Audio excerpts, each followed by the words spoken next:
Hello बच्चों, उम्मीद है आप फिट फाट होंगे और अपने नीट कॉम्पिटिटिव एग्जामिनेशन की जबरदस्त तैयारी कर रहे होंगे। देखिए, यहां पर नीट वगैरह में सिलेक्शन के लिए आपको कॉन्सेप्ट क्लैरिटी चाहिए और साथ में तेजी से सवाल आप लगा पाएं। इस तरीके से आपको चीजें आसान लगें तो मैं डिटेल्ड वीडियो की सीरीज इसलिए लेके आया हूं।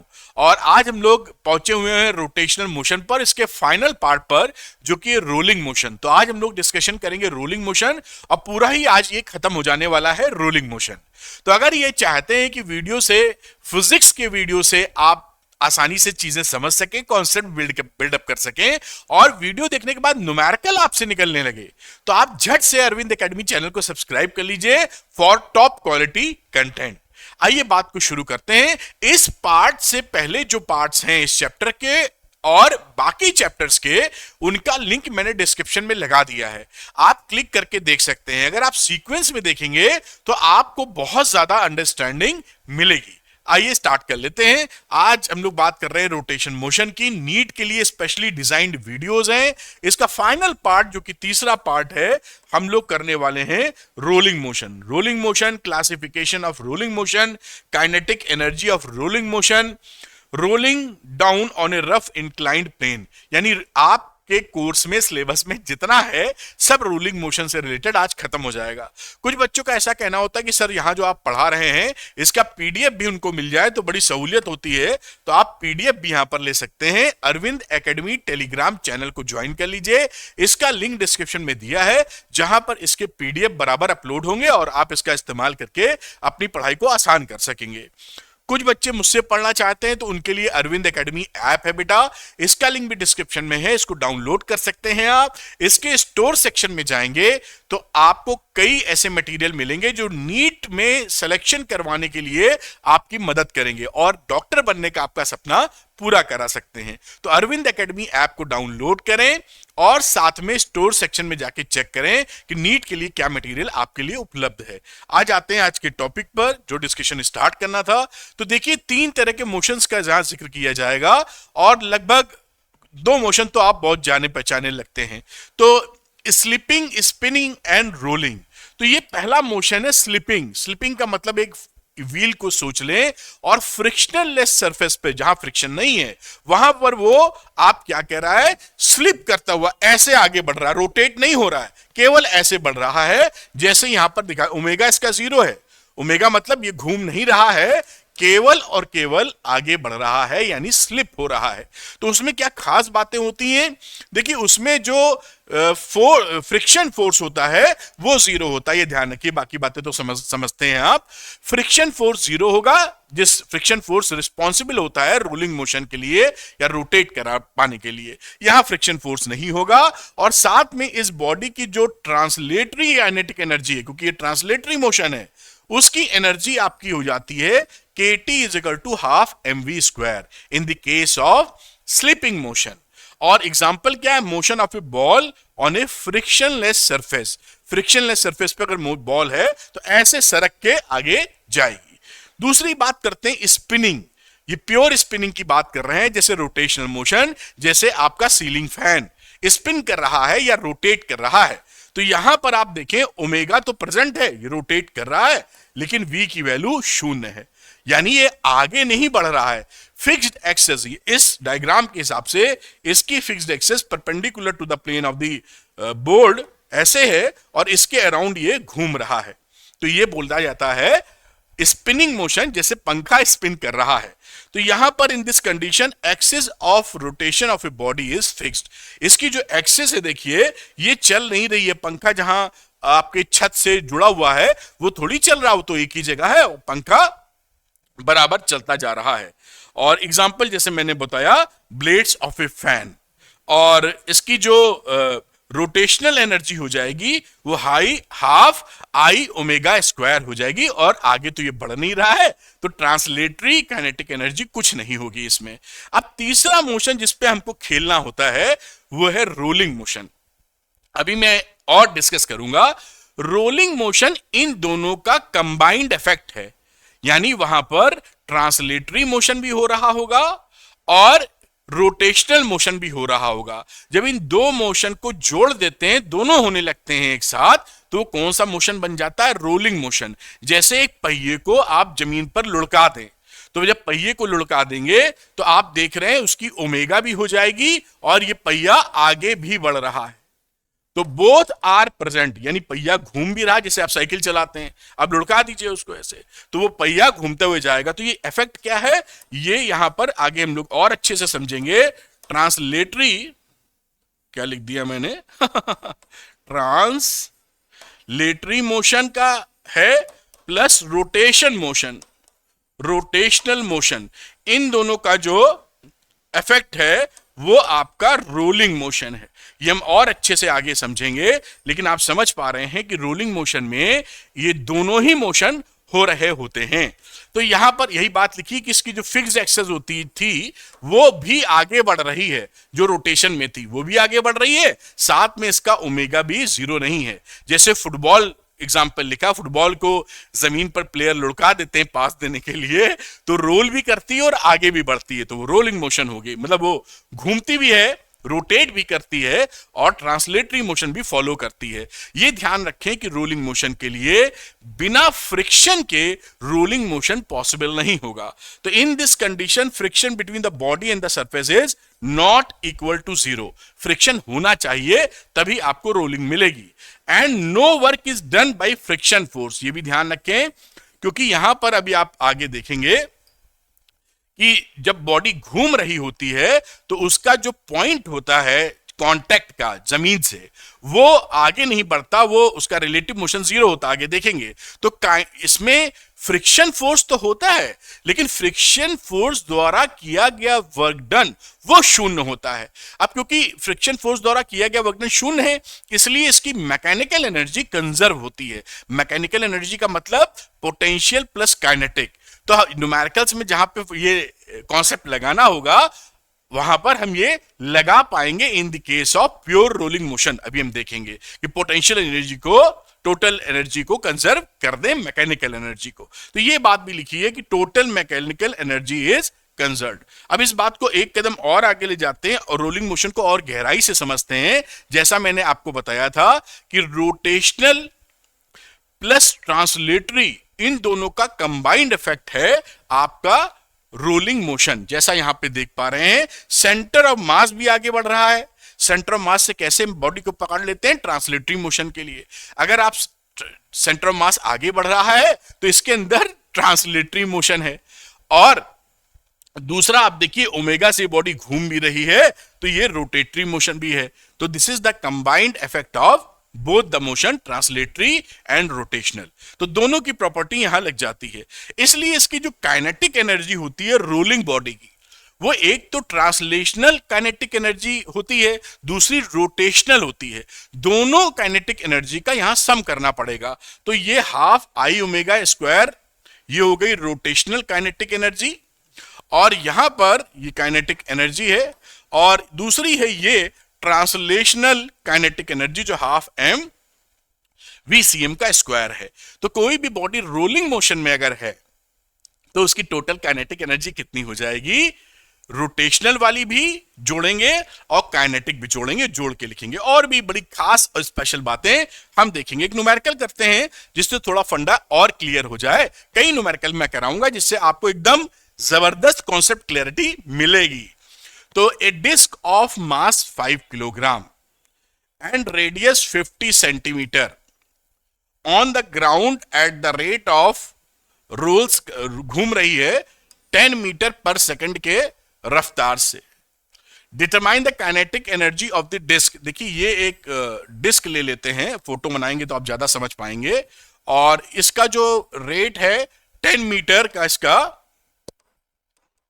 10 मीटर पर सेकंड के हिसाब से चल रही है, और रेडियस दे रखी है तो आप आर ले सकते हैं 50 सेंटीमीटर, और इसका मास दे रखा है 5 केजी। हमें मालूम है कि टोटल एनर्जी निकालेंगे। देखिए यहां पर टोटल एनर्जी बोला है ना, total kinetic energy, total kinetic energy. तो ये हमने देखा था कि half M V C M का square plus half I omega square, हमको इन दोनों का जोड़ निकालना है। तो यहां पर देखिए वीसीएम तो इसी के बराबर है, ये मान लीजिए क्योंकि यूनिफॉर्म है तो सेंटर ऑफ मास तो ऐसे चल रहा है जिसकी वेलोसिटी इसी वेलोसिटी के बराबर है। तो ये हाफ एम वी स्क्वायर तो फट से निकल आएगा, लेकिन आई ओमेगा के लिए थोड़ा काम करना पड़ेगा। तो आइए करते हैं और इस ओमेगा को निकालने के लिए बातचीत करेंगे। तो फॉर रोटेशनल मोशन आप बात करें तो v is equal to R omega होता है। ये r लिख देता हूं, ये रोटेशनल मोशन के लिए बातचीत कर रहे हैं, यहां से ओमेगा फाइंड करने की कोशिश करेंगे। तो यहां पर Vr की वैल्यू दे रखी है 10, और जब ये रोटेशनल मोशन होता है जो कि है, उस समय Vr का जो मैग्नीट्यूड होता है वो r ओमेगा के बराबर होता है इन केस ऑफ रोटेशनल मोशन। ध्यान रखिएगा इस बॉडी में दो तरह की वेलोसिटी है, आगे और जिक्र करेंगे। एक ट्रांसलेटरी जिसे v कह रहे हैं, सेंटर ऑफ मास की वेलोसिटी है ना, और ये v जो है दिस इज vcm,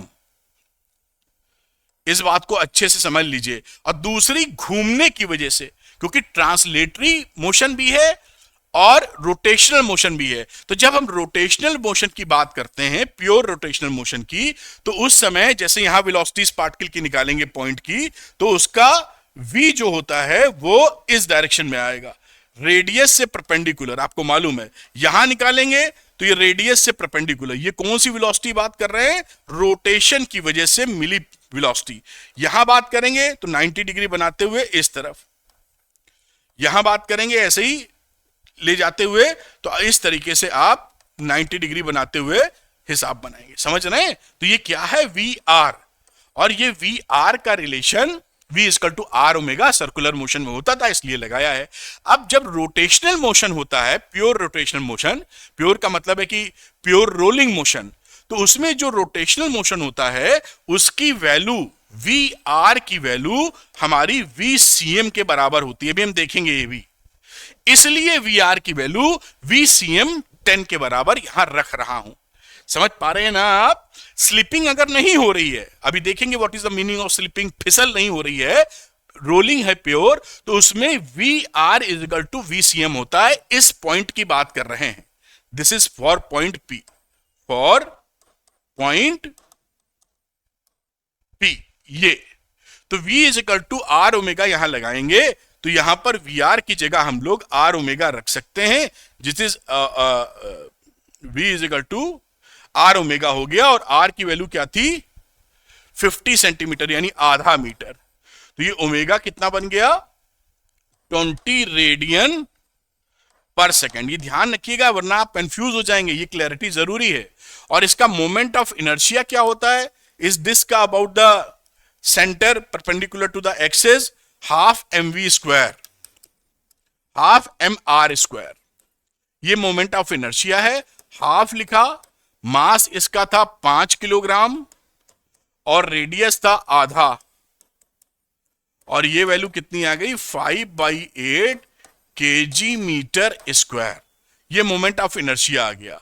और हम सीधे इसको भी निकाल लेते हैं, ट्रांसलेशनल काइनेटिक एनर्जी जो half M V C M का स्क्वायर है। तो हाफ लिखा, एम है 5 और ये था 10, वैल्यू आ गई 250 जूल। और अब हम लिख देते हैं रोटेशनल वाली kinetic energy half I omega square. Half लिखा, ये आई हो गया 5/8 और ओमेगा यहां से निकाला है 20, ये वैल्यू हो गई 125 जूल। और टोटल काइनेटिक एनर्जी क्या रही? टोटल काइनेटिक एनर्जी इन दोनों का sum kT plus kr, translational और रोटेशनल। तो ये रहा 250 plus 125 which is equal to 375 joule. ये आपका आंसर हो गया। तो इसको आप, मैं नोट करने के लिए 2-4 सेकंड देता हूं, नोट कर लीजिए, आगे की बात करेंगे। इन कॉन्सेप्ट्स को मैं और डिटेल में आगे बताऊंगा और आसानी से समझ जाएंगे। ये सीएम ट्रांसलेटरी, ये घूमने की वजह से इसका जो वीआर रोटेशनल मोशन होता है, वेलोसिटी होती है, उसका डायरेक्शन बदलता रहता है और इस रिलेशनशिप से काम करती है इन case of pure rolling motion जहां स्लिपिंग ना हो रही हो। इसका इस्तेमाल यहां पर किया गया है। तो खैर आप इसको नोट कर लीजिए। अगला सवाल हम लोग अगला कॉन्सेप्ट पकड़ेंगे और इसको देखते हुए चलेंगे, जिससे आपकी क्लैरिटी बन के रहे। ये जो आप लोग परेशान रहते हैं रोटेशनल मोशन में या रोलिंग मोशन में, ये सब मैंने मक्खन की तरह पढ़ाया है। आप लगातार वीडियो देखेंगे, इससे डर आपका निकल जाएगा। अब यहां पर देखिए क्लासिफिकेशन ऑफ रोलिंग मोशन। तो क्लासिफिकेशन किस बेसिस पर है? क्लासिफिकेशन जानते हैं किस बेसिस पर है? अगर मान लीजिए कोई बॉडी है, ऐसे ही बॉडी है जो आगे चलेगी, ये इस बॉडी जो घूम रही है, घूमना रोल करना चाहेगी, इसका मैं पॉइंट लेता हूं P इस बॉडी के ऊपर, जो पॉइंट ऑफ कांटेक्ट है सपोज करिए जमीन से, ग्राउंड से, और ये मैं ग्राउंड मान लेता हूं। यहां पर समझिएगा मेरी बात, ये ग्राउंड का पॉइंट मैंने ले लिया है Q। अब ये दिस इज ग्राउंड। तो इस केस में हम ये देखते हैं कि velocity of point P with respect to ground, हालचाल क्या है, ग्राउंड है या प्लेटफॉर्म जो भी है। अभी तो मैंने ग्राउंड ले लिया है, तो ग्राउंड लोगे तो स्टेशनरी हो जाएगा प्लेटफॉर्म, मतलब नीचे वाला हिस्सा रुका हुआ है। और हमेशा हम velocity of P with respect to ground यानी Vp माइनस Vg लेते हैं। ग्राउंड तो जीरो है इस केस में, तो इस केस में क्या हो जाएगा हमारा Vp minus zero, that is Vp। तो ये इसका जो P पॉइंट है, इसका relative velocity with respect to platform अगर शून्य है तो बोलते हैं कि ये प्योर रोलिंग मोशन है। और velocity of the point P with respect to the platform अगर शून्य नहीं है तो बोलते हैं ये इम्प्योर रोलिंग है, वहां पर स्लिपिंग भी स्टार्ट हो जाती है। बात समझ में आ रही है आपको क्या बता रहा हूं? अगर मैं यहां पर इस ग्राउंड को भूल जाऊं, अधिकतर केस में तो ग्राउंड मिलेगा इसलिए ग्राउंड ले लिया है। ये ग्राउंड का मतलब फॉर स्टेशनरी प्लेटफॉर्म, ये ऊपर की बात जो मैंने बताई। अगर आप दूसरी कोई बॉडी ले ले जिसमें आपका, अभी देखिएगा बहुत सरल है ये सब, ये ग्राउंड नाउ के जो प्लेटफॉर्म है, दिस इज ऑल्सो मूविंग,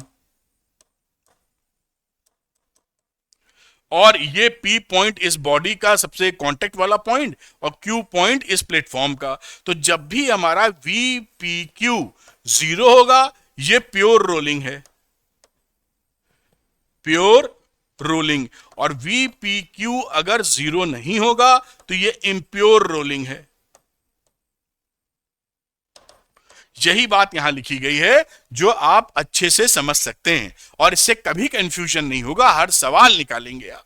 तो खैर यहां पर जो मैंने बताया, प्योर रोलिंग और रोलिंग, कभी इसको प्योर रोलिंग बोलते हैं और रोलिंग भी कह देते हैं, विथआउट स्लिपिंग, स्लाइडिंग और परफेक्ट रोलिंग मोशन, ये तब होगा जब VPQ की वैल्यू जीरो होगी, यानी बॉडी रोल करते हुए जा रही है, स्लिप नहीं कर रही है, ऐसे फिसल नहीं रही है, ऐसे या ऐसे। और इम्प्योर रोलिंग क्या है बेटा? रोलिंग विथ स्लिपिंग, यानी रोल करने के साथ स्लिप भी हो रही है, उस कंडीशन में बोलते हैं इनपरफेक्ट रोलिंग मोशन या इम्प्योर रोलिंग, जब VPQ की वैल्यू जीरो के बराबर ना हो, यानी पॉइंट ऑफ कांटेक्ट का रिलेटिव वेलोसिटी प्लेटफॉर्म के से में कुछ हो, शून्य ना हो। अब यही बात इसके आगे देखिए बढ़ाई गई है, जो मैंने पहले ही आपको समझाई, वो चीजें सरल लगेंगी। तो अब लिखते हैं यूनिफॉर्म प्योर रोलिंग। हमने बात बताई थी कि V point of P with respect to platform, तो डबल P लिखना पड़ जाएगा, मैं Q लिख देता हूं। अगर ये हमें जीरो मिल गई, समझ रहे हैं ना, relative velocity of point P जो कांटेक्ट का है विथ रेस्पेक्ट टू Q, तो ये हमारा प्योर रोलिंग हो जाएगा। यूनिफॉर्म प्योर रोलिंग कहने का क्या मतलब है कि इसका V एंड ओमेगा जो एंगुलर स्पीड है या एंगुलर वेलोसिटी है, वो through out the motion change नहीं हो रही है। दो वर्ड्स है ना, प्योर रोलिंग, इससे मिला प्योर रोलिंग, प्योर रोलिंग, इससे ये प्राप्ति हमको हुई। ये समझ पा रहे हैं ना? ये डायग्राम, ये पॉइंट P, ये पॉइंट Q, ये VPQ का मतलब velocity of P with respect to Q, ये शून्य है तो प्योर रोलिंग, और यूनिफॉर्म होने का मतलब V and omega are constant. तो इससे में क्या चीज की प्राप्ति हुई कि ये यूनिफॉर्म है। इन दोनों को मिलाकर दोनों बातें लग गई तो यूनिफॉर्म प्योर रोलिंग हो गई। ठीक है, अब यहां पर देखिए जो बातें जो मैंने बड़ी आसानी से आपको बता दी वही बताई जा रही है। आगे चलते हैं, नेक्स्ट में इसका डिटेल वर्जन थोड़ा देखते हैं और शानदार तरीके से बताऊंगा। अब देखिए, यूनिफॉर्म प्योर रोलिंग के अंदर इसको इन्होंने बताने की कोशिश की है कि ये जो बॉडी घूमते हुए रोल करते हुए आगे बढ़ रही है।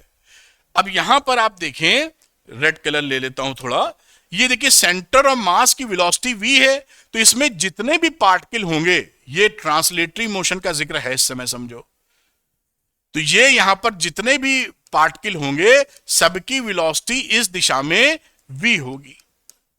आपकी बात समझ में आती है? तो इस p की आगे बढ़ने की वजह से, क्योंकि सेंटर ऑफ मास तो आगे बढ़ रहा है, इस p पर ये पॉइंट भी इधर जाना चाहेगा, दैट इज v, इस डायरेक्शन में। दूसरा, इसका ओमेगा देखिए, ओमेगा जो चल रहा है उससे इस पॉइंट की, जो पॉइंट q है, p है, इस पे वेलोसिटी किधर होगी? टेंजेंशियली रेडियस के 90 डिग्री पर और इस डायरेक्शन में, क्योंकि ओमेगा ऐसे क्लॉकवाइज घूम रहा है, दैट इज v, ये v रोटेशन है, which is equal to r omega. और यहां पर अगर मैं बात करूं और आप समझने की इच्छा रखते हैं, ये अगर मैं ग्राउंड ले लूं या स्टेशनरी प्लेटफॉर्म ले लूं, रुका हुआ प्लेटफॉर्म, अधिकतर आपको यही मिलेगा, तो इस दशा में आप क्या, इसकी p की वेलोसिटी क्या हो गई?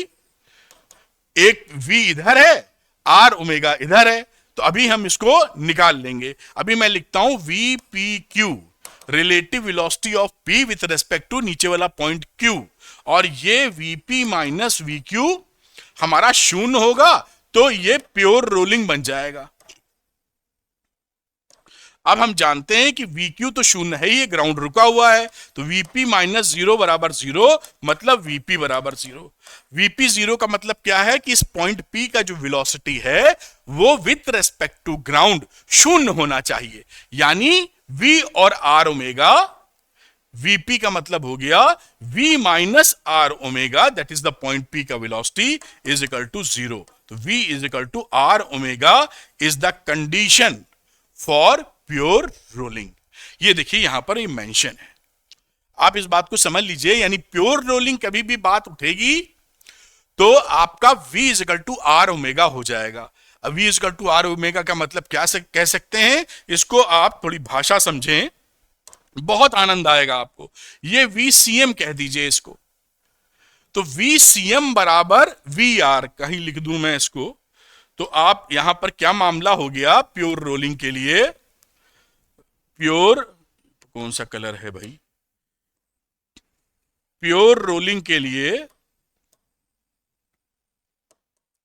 हमारी बात आई VCM का मामला VR के बराबर होना चाहिए। VR क्या है? ड्यू टू रोटेशनल मोशन जो वेलोसिटी आएगी। अब इसका मैग्नीट्यूड अगर रख दें तो ये VCM तो हो ही गया, और VR क्या था हमारा? R omega. ये देखिए VCM बराबर R ओमेगा। ये जब भी आपको कंडीशन मिलेगी this is the condition for pure rolling, बिना फिसले हुए रोल करते हुए चलना। ठीक, तो इसको पकड़िए, और भी बातें हम लोग करेंगे जिससे एकदम फंडा आपको क्लियर हो जाए। ये बात इसलिए कि आप समझ पाए, क्योंकि रिलेटिव वेलोसिटी अगर विद रिस्पेक्ट टू क्यू हो जाएगी तो फिसलन शुरू हो जाएगी, इसको रुका होना चाहिए क्यू के रिस्पेक्ट में, तभी तो रोटेट करेगा। खैर, एक बात और आगे लेके चलते हैं। अब यहां देखिए, ये मैंने पूरी बात आपको बता दी थी। अब यहां इन्होंने क्या कलाकारी की है ये समझाने के लिए कि मान लीजिए जो नीचे का प्लेटफॉर्म है वो रुका हुआ नहीं है। पीछे तो देखिए ये हमने ग्राउंड जो था या क्यू जो था ये स्टेशनरी प्लेटफॉर्म था, तो VQ की वैल्यू 0 रख दी थी, नीचे रुका हुआ है। अब ये कह रहे भैया ना रुका हुआ अगर हो यहां पर इस कलर को चेंज करने की आवश्यकता है। तो यहां आप देख रहे हैं जो VQ है वो VQ आपका सपोज करिए V0 है, ये भी भाई साहब V0 की स्पीड से VQ चल रहा है, रुका नहीं है। तो क्या होगा? लॉजिक कॉन्सेप्ट वही चलेगा, बहुत ही सिंपल।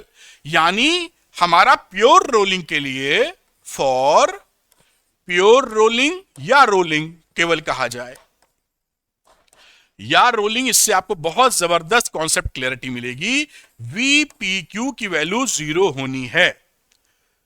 तभी तो आप प्योर रोलिंग कहेंगे, वरना फिसल जाएगा वो, है ना। अब यहां पर इसको आप लिख दीजिए वीपी माइनस, ये फॉर्मूला होता है वीपी क्यू का, आपको दिक्कत ना आए इसलिए एक बार और, ये रहा VP minus V Q is equal to 0। ये रिलेटिव वेलोसिटी का फॉर्मूला आप पहले चैप्टर में, दूसरे चैप्टर में पढ़ चुके हैं बड़े सुंदर तरीके से। अब यहां पर देखिए ये लिखा हमने वेलोसिटी ऑफ वीपी, और ये वी क्यू कितना था, वी नॉट। तो हमने यहां क्या बोला, वीपी बराबर वी नॉट होना चाहिए, और वीपी क्या होगा, वेलोसिटी, ये वीसीएम है, दिस इज वीसीएम और दिस इज वी आर। इनका जो रिजल्टेंट आएगा, यानी हमें क्या लिख देना चाहिए, कौन सा कलर, यहां पे लिख देना चाहिए वीपी की जगह वीसीएम, जो भी बड़ा हो, कोई भी हो सकता है, वी आर बराबर वी नॉट, या फिर वीसीएम और वी आर की वैल्यू हम लोग क्या रख रहे थे, ये इतना ही लिख के छोड़ना चाहिए, और रोटेशनल में आर ओमेगा होगा तो इसको वी की जगह, रुक जाओ भाई, आर ओमेगा बराबर वी नॉट। तो ये एक एडिशनल नॉलेज है जिससे आप कंफ्यूज ना हो पाए। ये देखिए ये फॉर्मूला यहां निकला है, लेकिन जैसे मैं बता रहा हूं ऐसे समझिएगा तो इन डेप्थ क्लैरिटी मिल जाएगी। बड़ी सिंपल सी बात है, किसी भी बॉडी को प्योर रोलिंग करने के लिए उसका जो निचला पॉइंट है, पॉइंट ऑफ कांटेक्ट, जिस प्लेटफॉर्म पर वो चल रहा है, वो उसका motion with respect to platform शून्य होना चाहिए। अगर उसका मोशन हो गया तो फिसल जाएगा, वो उसको रुका होगा तभी तो रोल करेगा, वरना फिसल जाएगा, ऐसे या ऐसे, जो भी वेलोसिटी ज्यादा हो, बैकवर्ड स्लिपिंग या फॉरवर्ड स्लिपिंग। अब उसी बात को पकड़ के चालू है कार्यक्रम में।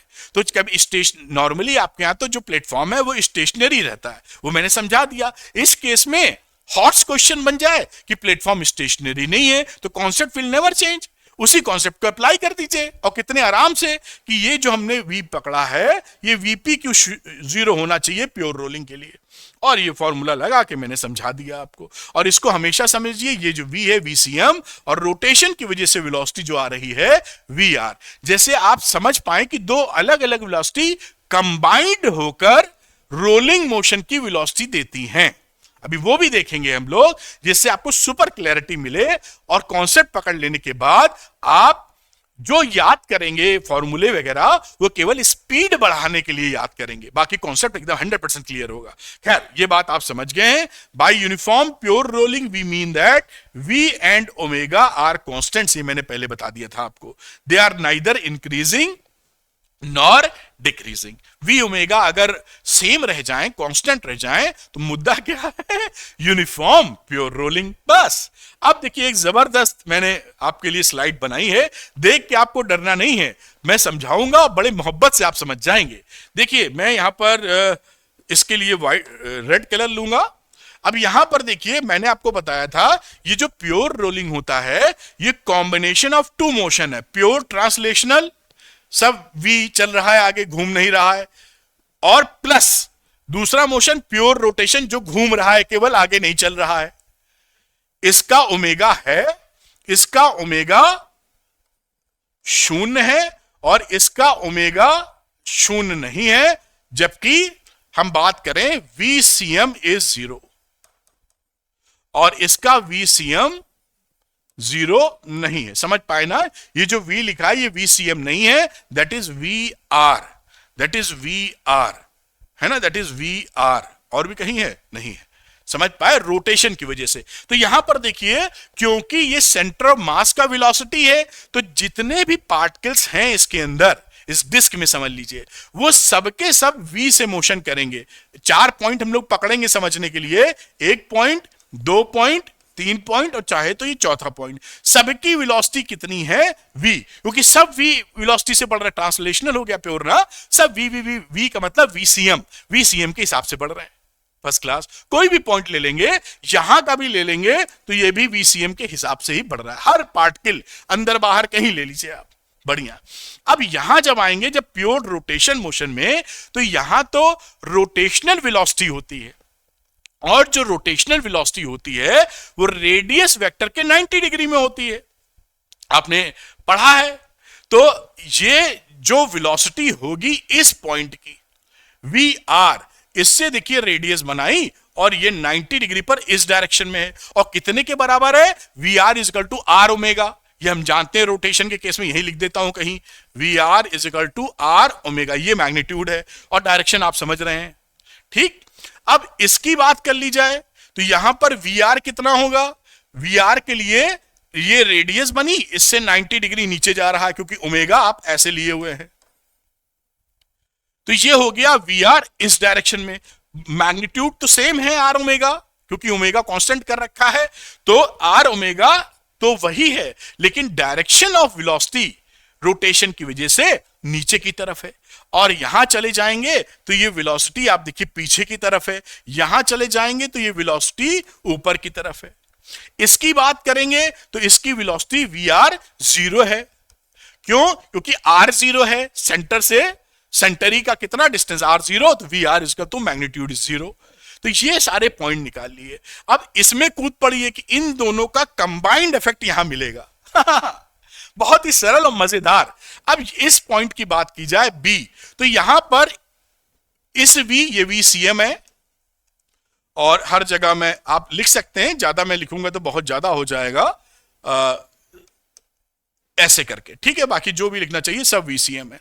तो यहां पर जो वेलोसिटी है वो वीसीएम प्लस वी आर दोनों की जुड़ के होगी, डायरेक्शन एक ही है देखिए।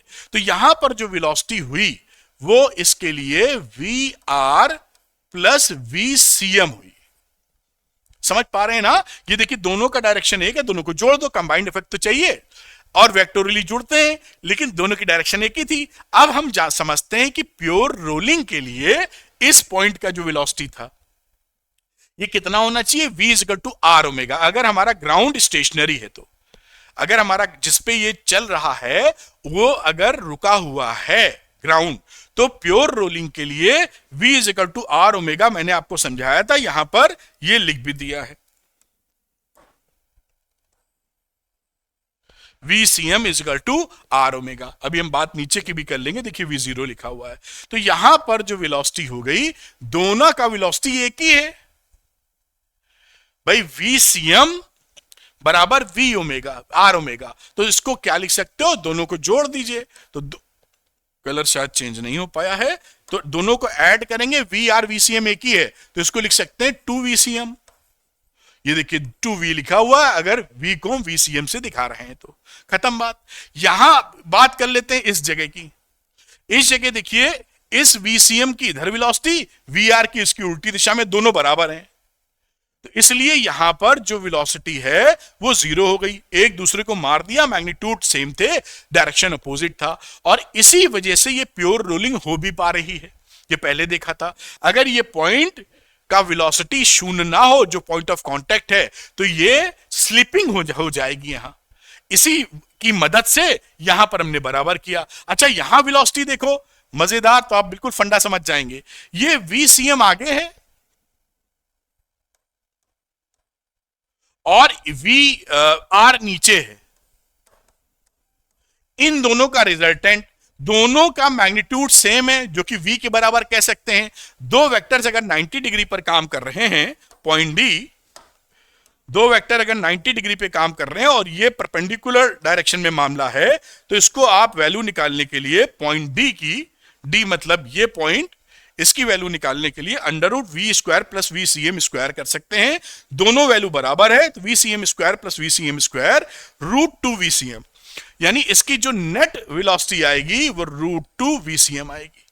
तो ध्यान रखिएगा, इन केस ऑफ प्योर रोलिंग हमारा हर पॉइंट का वेलोसिटी अलग अलग होता है। यहां पर V0 मिला, यहां 2V मिला, यहां √2V मिला। सेंटर की बात करेंगे तो ये देखिए रोटेशन 0 था, VCM था, तो ये VCM V के बराबर ही हो गया। ये V जो लिखा है ये VCM ही है, आप घबरा मत जाना, क्योंकि मैं कोशिश कर रहा हूं किसी तरह का कंफ्यूजन आपको ना हो। ठीक, ये VCM मुझे V0 ही है, तो इसको V0 ही लिख देना उचित है। तो आप ये बात उम्मीद कर रहा हूं पकड़ पाए होंगे। इसी तरह इसका वेलोसिटी कुछ और मिल जाएगा, और अंदर भी कहीं ले लेंगे अगर, उसमें गहराई में नहीं जा रहा हूं, तो सबका वेलोसिटी अलग अलग मिलेगा, क्योंकि ये इन दोनों का कंबाइंड इफेक्ट है। ट्रांसलेशनल वाली वेलोसिटी जो एक सीधी रेखा में सीएम के पैरेलल है, और एक रोटेशनल जो हमेशा रेडियस से 90 डिग्री का एंगल बना के लगेगी डायरेक्शन के तौर पर। तो ये बात समझनी जरूरी थी, मैंने कहा थोड़ा गहराई से बात कर ली जाए जिसे सुपर कॉन्सेप्ट मिल जाए आपको। तो आप समझ पाए होंगे in the case of pure rolling, velocity of different points on the disc या जो भी चीज लेके बैठे हैं उसकी वेलोसिटीज अलग अलग होंगी, ठीक है। और वो इन दोनों का ट्रांसलेटरी एंड रोटेशनल दोनों मोशन का कंबाइंड इफेक्ट होगा। मेरे ख्याल से आप समझ पाए होंगे। एक कदम और आगे बढ़ाते हैं, इंप्योर रोलिंग भी देख लेते हैं, जिससे बात आपको यहां मैंने काफी चीजें लिखी हैं जिससे आप इसको आसानी से बिल्कुल क्लैरिटी ले सकें। तो मैंने आपको बताया था इन the case of pure rolling आपका VCM VR के बराबर होना चाहिए। कहां ये सारी कहानी पॉइंट ऑफ कांटेक्ट की है। पॉइंट ऑफ कांटेक्ट, जो पॉइंट जमीन से या जिस प्लेटफॉर्म से टच हो रहा है, P वो पॉइंट है, मतलब वो पॉइंट की बात कर रहे हैं, उस पॉइंट पे क्या दशा हो। तो अगर VCM VR हो जाएगा तो हमारा प्योर रोलिंग बन जाएगा। और अगर VCM VR के बराबर ना हो, VCM VR के बराबर ना हो, तो हमारा ये इम्प्योर रोलिंग है। अब इसमें अगर देखिए, अगर बराबर नहीं है तो VCM या तो बड़ा होगा VR से, या VCM VR से छोटा होगा। अगर ये बड़ा हुआ तो VCM VR बराबर R ओमेगा होता है, तो VCM is greater than R omega और फॉरवर्ड स्लिपिंग हो जाएगी। क्योंकि यहां पर आप जान रहे थे, यहीं पर देखिए VCM हमारा VR से ज्यादा है, तो ये ज्यादा हो गया, तो इस दिशा में ऐसे फॉरवर्ड स्लिपिंग ऐसे फिसल जाएगा ऐसे। और अगर VCM की वैल्यू VR से कम है, VCM इससे कम है, तो ये ऐसे पीछे फिसल जाएगा, ऐसे स्लिप कर जाएगा। बात समझे? तो एनीवे आप कुल मिला के क्या समझे, प्योर रोलिंग तो पॉइंट ऑफ कांटेक्ट की velocity with respect to ground 0, और उसकी कंडीशन क्या मिल गई, VCM equal to R omega. ये कहानी कब वैलिड है, जब हमारा प्लेटफॉर्म स्टेशनरी है। प्लेटफॉर्म चालू हो जाएगा चलना, तो मैंने पीछे समझाया है, और प्लेटफॉर्म स्टेशनरी मान के ही अगर VCM बराबर R ओमेगा नहीं हुआ तो ये इंप्योर रोलिंग है। बड़ा छोटा होने की दशा में फॉरवर्ड स्लिपिंग या बैकवर्ड स्लिपिंग आपको प्राप्त हो सकती है। तो ये पूरा जबरदस्त कॉन्सेप्ट आपको बताया है, अगर आप ध्यान देके पढ़ेंगे तो इसका लुत्फ ले पाएंगे, कोई भी टेंशन यहां नजर नहीं आती। चलिए कुछ न्यूमेरिकल करने की बात करते हैं, जिससे हमारा बिना न्यूमेरिकल तो मजबूती आएगी नहीं। तो चलिए इसकी बात समझते हैं। लिखा हुआ है, hollow sphere of mass m lies on a rough horizontal plane when a particle of mass m traveling with speed v collides and sticks with it। बहुत अच्छा सवाल, very good query, important. sticks with it if line of motion of the particle is at height h above the center of the sphere। hollow sphere। find h if the body rolls without slipping। Without slipping का मतलब हम समझ गए, point of contact V equal to R omega होगा अगर जमीन से है तो यहां पर देखिए स्थिति क्या है। ये आप बना लीजिए एक स्फीयर, ये इसका सेंटर रहा बेटा, और ये तो पॉइंट ऑफ कांटेक्ट वाला मामला, और इसके सेंटर से यहां कहीं कोई जो पार्टिकल है वो आ रहा है और यहां स्टिक करेगा। ये डिस्टेंस कितना है, हाइट h, और इसका जो पार्टिकल का मास है m, और इसकी जिस वेलोसिटी से आ रहा था वो वेलोसिटी थी v। अब ये कोलाइड करेगा और उसके बाद क्या स्थिति हो जाएगी, उसके बाद की स्थिति हो जाएगी इससे चिपक जाएगा। ये देखिए, ये सेंटर, रेडियस और ओमेगा से तो चल ही रहा है, और यहां पर बॉडी का मामला ये m आके चिपक गया है, जो मैंने हाइट वेट आपको बता दी है। ठीक, अब यहां पर देखिए, क्योंकि ये दोनों इंटरनल एक्सटर्नल फोर्स तो कोई है नहीं, तो इसका लीनियर मोमेंटम कंजर्व होगा। तो by conservation of linear momentum, तो कंजर्वेशन एफ एक्सटर्नल शून्य है, तो कंजर्वेशन ऑफ लीनियर मोमेंटम। उससे क्या हुआ, पहले ये मान लो रुका हुआ था तो mv लगा यहां, पहले वाला मोमेंटम, और बाद का मोमेंटम देखिए यहां पर ये m इससे चिपक गया है, दोनों चिपक कर आपकी कुछ वेलोसिटी इसने vcm पकड़ ली है। मैं यहां पर vcm दिखा देता हूं। तो जितनी इसकी वेलोसिटी है उसकी भी वेलोसिटी उतनी ही है, सबकी बराबर होती है। ट्रांसलेटरी मोशन की केवल बातचीत करें, और लीनियर मोमेंटम है तो सीधे लेखा की बात कर रहे हैं इस समय, एक्स डायरेक्शन की कह लीजिए। तो यहां पर mv is equal to m plus m, और ये रहा vcm। तो यहां से vcm आप निकाल पाए, vcm की value mv upon m plus m, और इसे आप इक्वेशन नंबर 1 कह सकते हैं, या जरूरत पड़ी तो कहीं इसका इस्तेमाल कर लेंगे। अब यहां पर क्योंकि एक्सटर्नल टॉर्क भी नहीं है, इसलिए एंगुलर मोमेंटम भी कंजर्व रहेगा, तो वो भी निकाल लेते हैं। देखिए कैसे पहुंचेंगे, कहां बॉडी निकालना है यहां पर, travelling speed above the centre of sphere, find h, ये हाइट निकालनी है जब यहां पर प्योर रोलिंग मोशन हो। तो कंजर्वेशन अब हम लोग क्या लगा रहे हैं, क्योंकि टॉर्क एक्सटर्नल हमारा शून्य है, ये हो गया conservation of angular momentum. Angular momentum, angular momentum क्या रहा, mv इंटू आर, एल लेते हो ना, तो आप लीनियर मोमेंटम को r से मल्टीप्लाई करते हो, यही तो सीखा था एंगुलर में, L equal to r into P, magnitude की वजह से। तो यहां पर आपने पहले इसका एंगुलर मोमेंटम लिखा, तो ये रहा मोमेंटम लीनियर, और इंटू r, तो r कितना है इससे, देखिए परपेंडिकुलर डिस्टेंस जो बता रहे हैं आप, दिस इज h। आगे चले, इसमें आपने पकड़ा तो एंगुलर मोमेंटम क्या हो जाएगा, आई ओमेगा। तो आई ओमेगा इस स्फीयर का प्लस इस छोटू का, दोनों का। तो यहां पर हम लिख देंगे, दोनों का आई हम कंबाइन कर देते हैं, क्योंकि ओमेगा दोनों के लिए सेम है। यहां पर अगर बनाएं तो ओमेगा इसके लिए वही है जो ओमेगा हम इस वाली स्फीयर के लिए ले रहे हैं, दोनों का ओमेगा सेम है।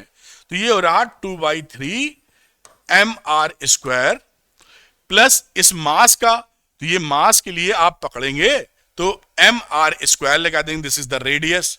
तो v is equal to r omega, ये r की वैल्यू, i की वैल्यू लेते हैं, दिस इज mr स्क्वायर। ये वैल्यू हमने पकड़ी mr स्क्वायर इंटू ओमेगा। ये i है स्फीयर का, और ये i है हमारा मास का। mr स्क्वायर होता है ना, आप जानते ही हैं कि इसके अराउंड अगर निकाल रहे हैं तो mr स्क्वायर हम इसकी वैल्यू लिख देंगे। खैर, अब इसको लेके आगे बढ़े तो ओमेगा यहां से निकाल सकते हैं, हमें ओमेगा, ये ओमेगा मिल जाएगा। ये क्या होगा, mvh upon 2/3 m plus small m, और साथ में r स्क्वायर। ये देखिए आपका इक्वेशन नंबर 2 मिल गई। अब यहां पर आप इसका इस्तेमाल कर सकते हैं कि for pure rolling, pure rolling के लिए हमने देखा था कि vcm की वैल्यू ओमेगा आर के बराबर होनी चाहिए, अगर प्लेटफॉर्म स्टेशनरी है, जो कि स्टेशनरी ग्राउंड पे चल रहा है। अब vcm जो ये और ये दोनों को आर ओमेगा से इक्वेट कर दीजिए, तो ये vcm का मतलब हो गया mv upon m plus m is equal to omega, मतलब this value mvh upon 2/3 m plus m into R square into R यल आर। इस आर ने इस आर को मार दिया, हमको h निकालना है। ये देखिए mv भी यहां से कट गया है, h की वैल्यू कितनी आ गई, 2/3 m plus m into R upon m plus m। थोड़ा और इसको काम कर सकते हैं कि इफ, एक कदम और आगे जाना चाहेंगे, if m is quite less than capital M, क्योंकि छोटा पार्टिकल है तो हम इस m को हटा दें, नेग्लेक्ट कर दें with respect to capital M, तो ये वैल्यू बन जाएगी 2r upon 3 and this is our answer. तो आप इससे बिल्कुल क्लैरिटी पा सकते हैं इसकी कहानी क्या है।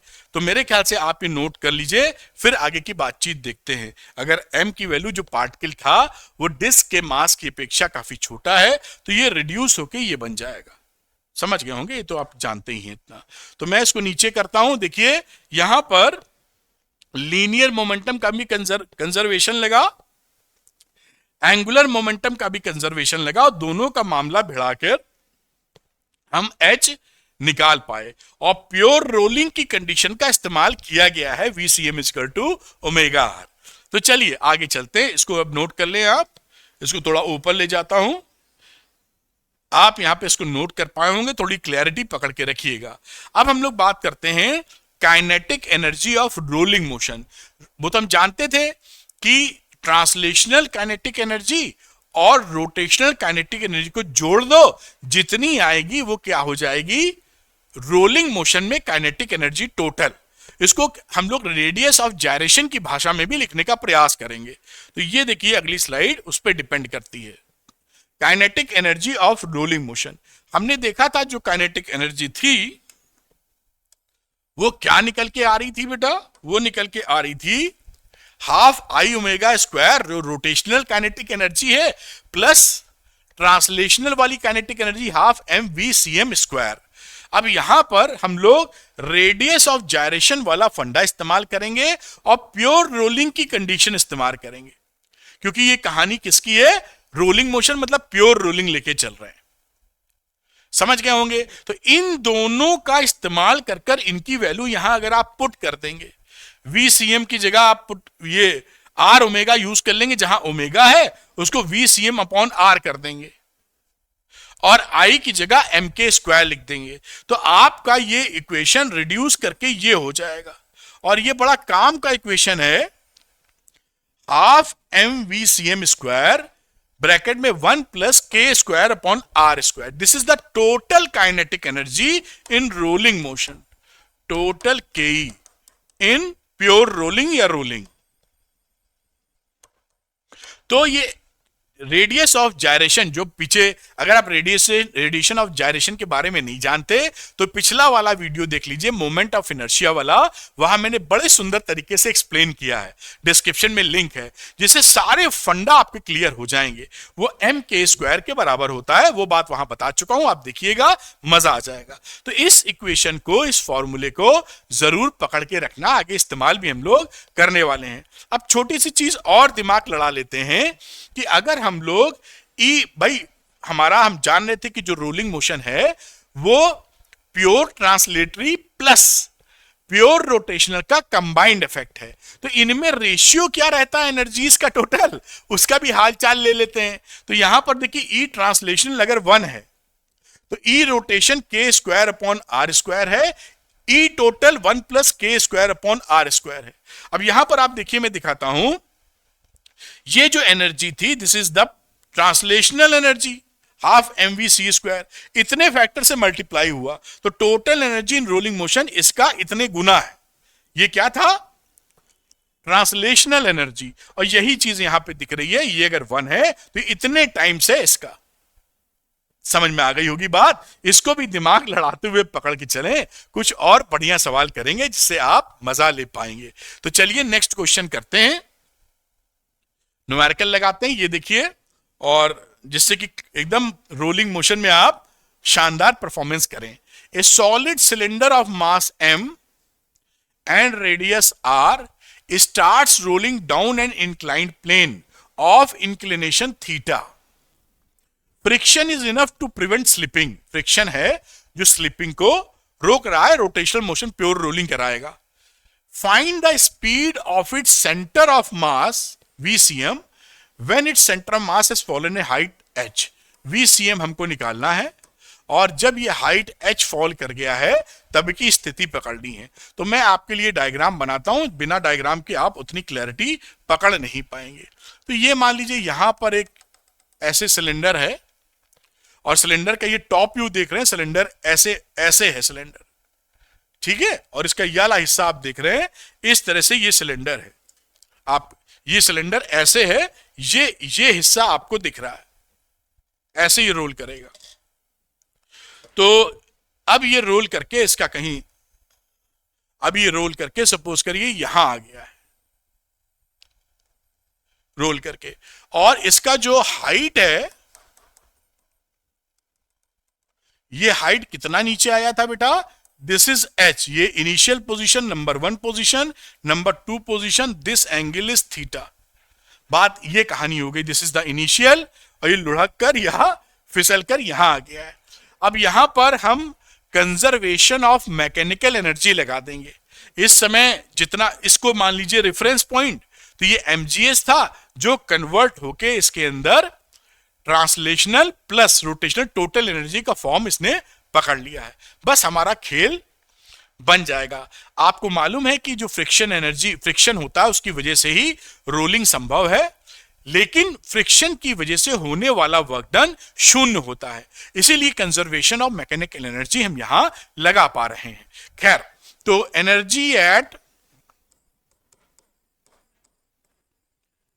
एट पोजीशन 1 मैंने पिक्चर में बनाया है, वो इसके पास कितनी है, potential energy which is mgh, mass of the cylinder m, gravity g, और हाइट इसको रेफरेंस पॉइंट माना है, तो इसका 0 ले लेंगे, इसका h ले लेंगे, ठीक है। अब energy at position 2, energy at position 2, ये क्या हो जाएगी, यहां आ जाएगा शायद, E2 लिखते हैं। यहां पर दो तरह की एनर्जी है इसके पास, एक तो ये देखिए घूम रहा है ओमेगा से, और दूसरा इसका सेंटर ऑफ मास भी आगे बढ़ रहा है, तो ट्रांसलेटरी और साथ में रोटेशनल।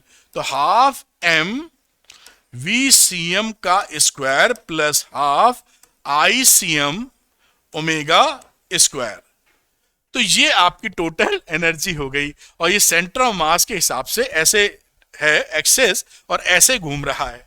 आगे बात बनाते हैं। अब इसमें हम कुछ वैल्यूज पुट कर देते हैं, जैसे कि VCM upon R, V rolling है तो V is equal to R omega होगा, तो मैं VCM अपॉन R को ओमेगा पुट कर दूंगा। And ICM moment of inertia कितना है यहां, mr स्क्वायर अपॉन 2। ये दोनों वैल्यूज मैं यहां कलर चेंज कर लेता हूं, ये दोनों वैल्यूज इसमें आप डाल दीजिए, तो हमारे पास E2 की इक्वेशन क्या बन जाएगी, E2 बन जाएगा 3/4 mcm का स्क्वायर। तो यहां पर आपने VCM अपॉन ओमेगा है, तो ओमेगा की जगह आपने VCM अपॉन R लिख दिया, और ICM की जगह mr स्क्वायर बाई 2 लिख दिया। तो ये हमारा रिलेशनशिप क्या हो गया, E2 3/4 mv square. By conservation of energy, mechanical energy conservation of mechanical energy, इस समय हमने इसको रेफरेंस पॉइंट माना था, इसलिए जोड़ा नहीं है यहां पे potential energy. We have taken the potential energy 0 at this point, तभी H एडिशनल ऐड किया है। तो यहां पर E1 की वैल्यू E2 के बराबर होनी चाहिए, इसको और इसको बराबर कर दीजिए, तो साफ तौर पे आपको दिखेगा क्या, 3/4 mvcm का स्क्वायर बराबर mgh। ये m और ये m देखिए कट गया, VCM की वैल्यू क्या आ गई, VCM under root 4/3 GH, and this is your answer. तो आपको बिल्कुल घबराने की आवश्यकता नहीं, अगर फंडा पकड़े हुए हैं लगाते चले जाइए। ये हम तभी लगा पाते हैं जब प्योर रोलिंग की कहानी हो, क्योंकि उसी में VCM equal to R omega होवेगा, है ना, VCM इक्वल टू VR होता है। खैर, इसको नोट कर लीजिए, अगला सवाल बनाते हैं और कुछ और सवाल इंटरेस्टिंग करेंगे जिससे आप पूरी पकड़ बना पाए। तो आगे चलते हैं बेटा, नेक्स्ट क्वेश्चन देखते हैं। ये देखिए, ये क्वेश्चन है, ये भी काफी इंटरेस्टिंग है और ध्यान से करना होगा। मैं आइए देखते हैं, तो जिससे सारे फंडे रोलिंग के सारे सवाल निकालेंगे चुटकियों में आप, ये समझने के बाद। A horizontal force F acts on the hollow sphere, ये होलो स्फीयर है, F लग रहा है, at its centre as shown, photo में दिखाई पड़ रहा है। Coefficient of friction between ground and sphere is mu, coefficient of friction mu दे दिया है, ये ग्राउंड है और ये म्यू है, ये फोर्स इधर लगाओगे तो ये रोल आगे मूव करना चाहेगा और फ्रिक्शन फोर्स इसको पीछे की तरफ लगेगा क्योंकि मोशन आगे हो रहा है।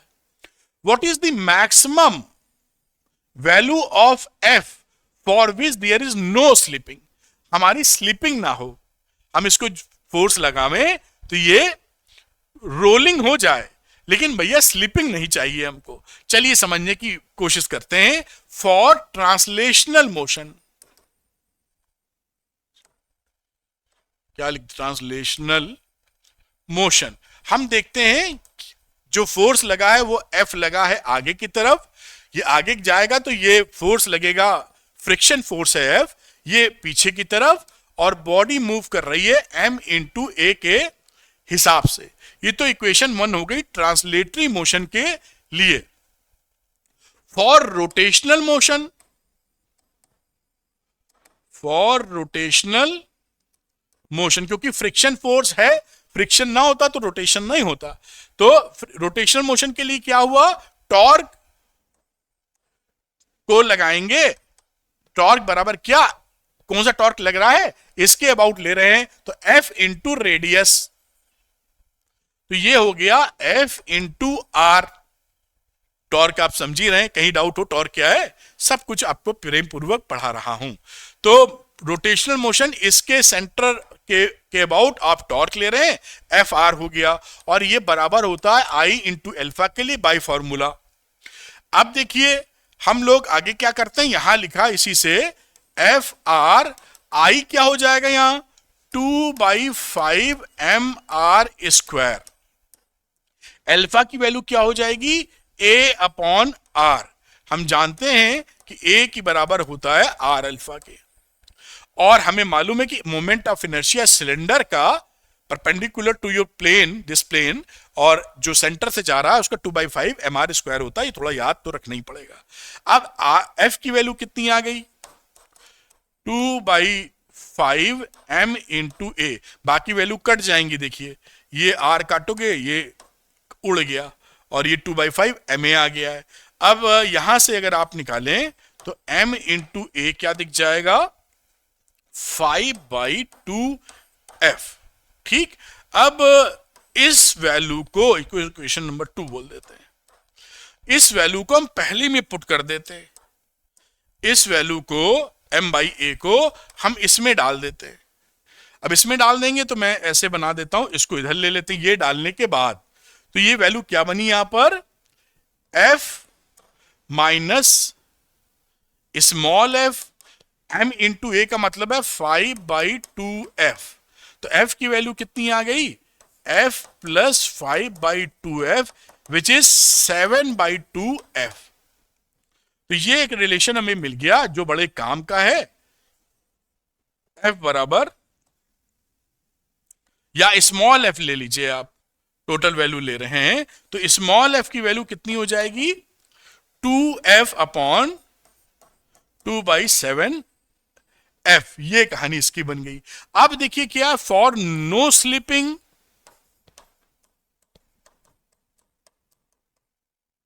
प्योर रोलिंग, तो प्योर रोलिंग के लिए हमारी क्या कहानी होनी चाहिए, ये जो फ्रिक्शन फोर्स हैं 2/7f, इसकी वैल्यू म्यू mg से छोटी या बड़ी होनी चाहिए।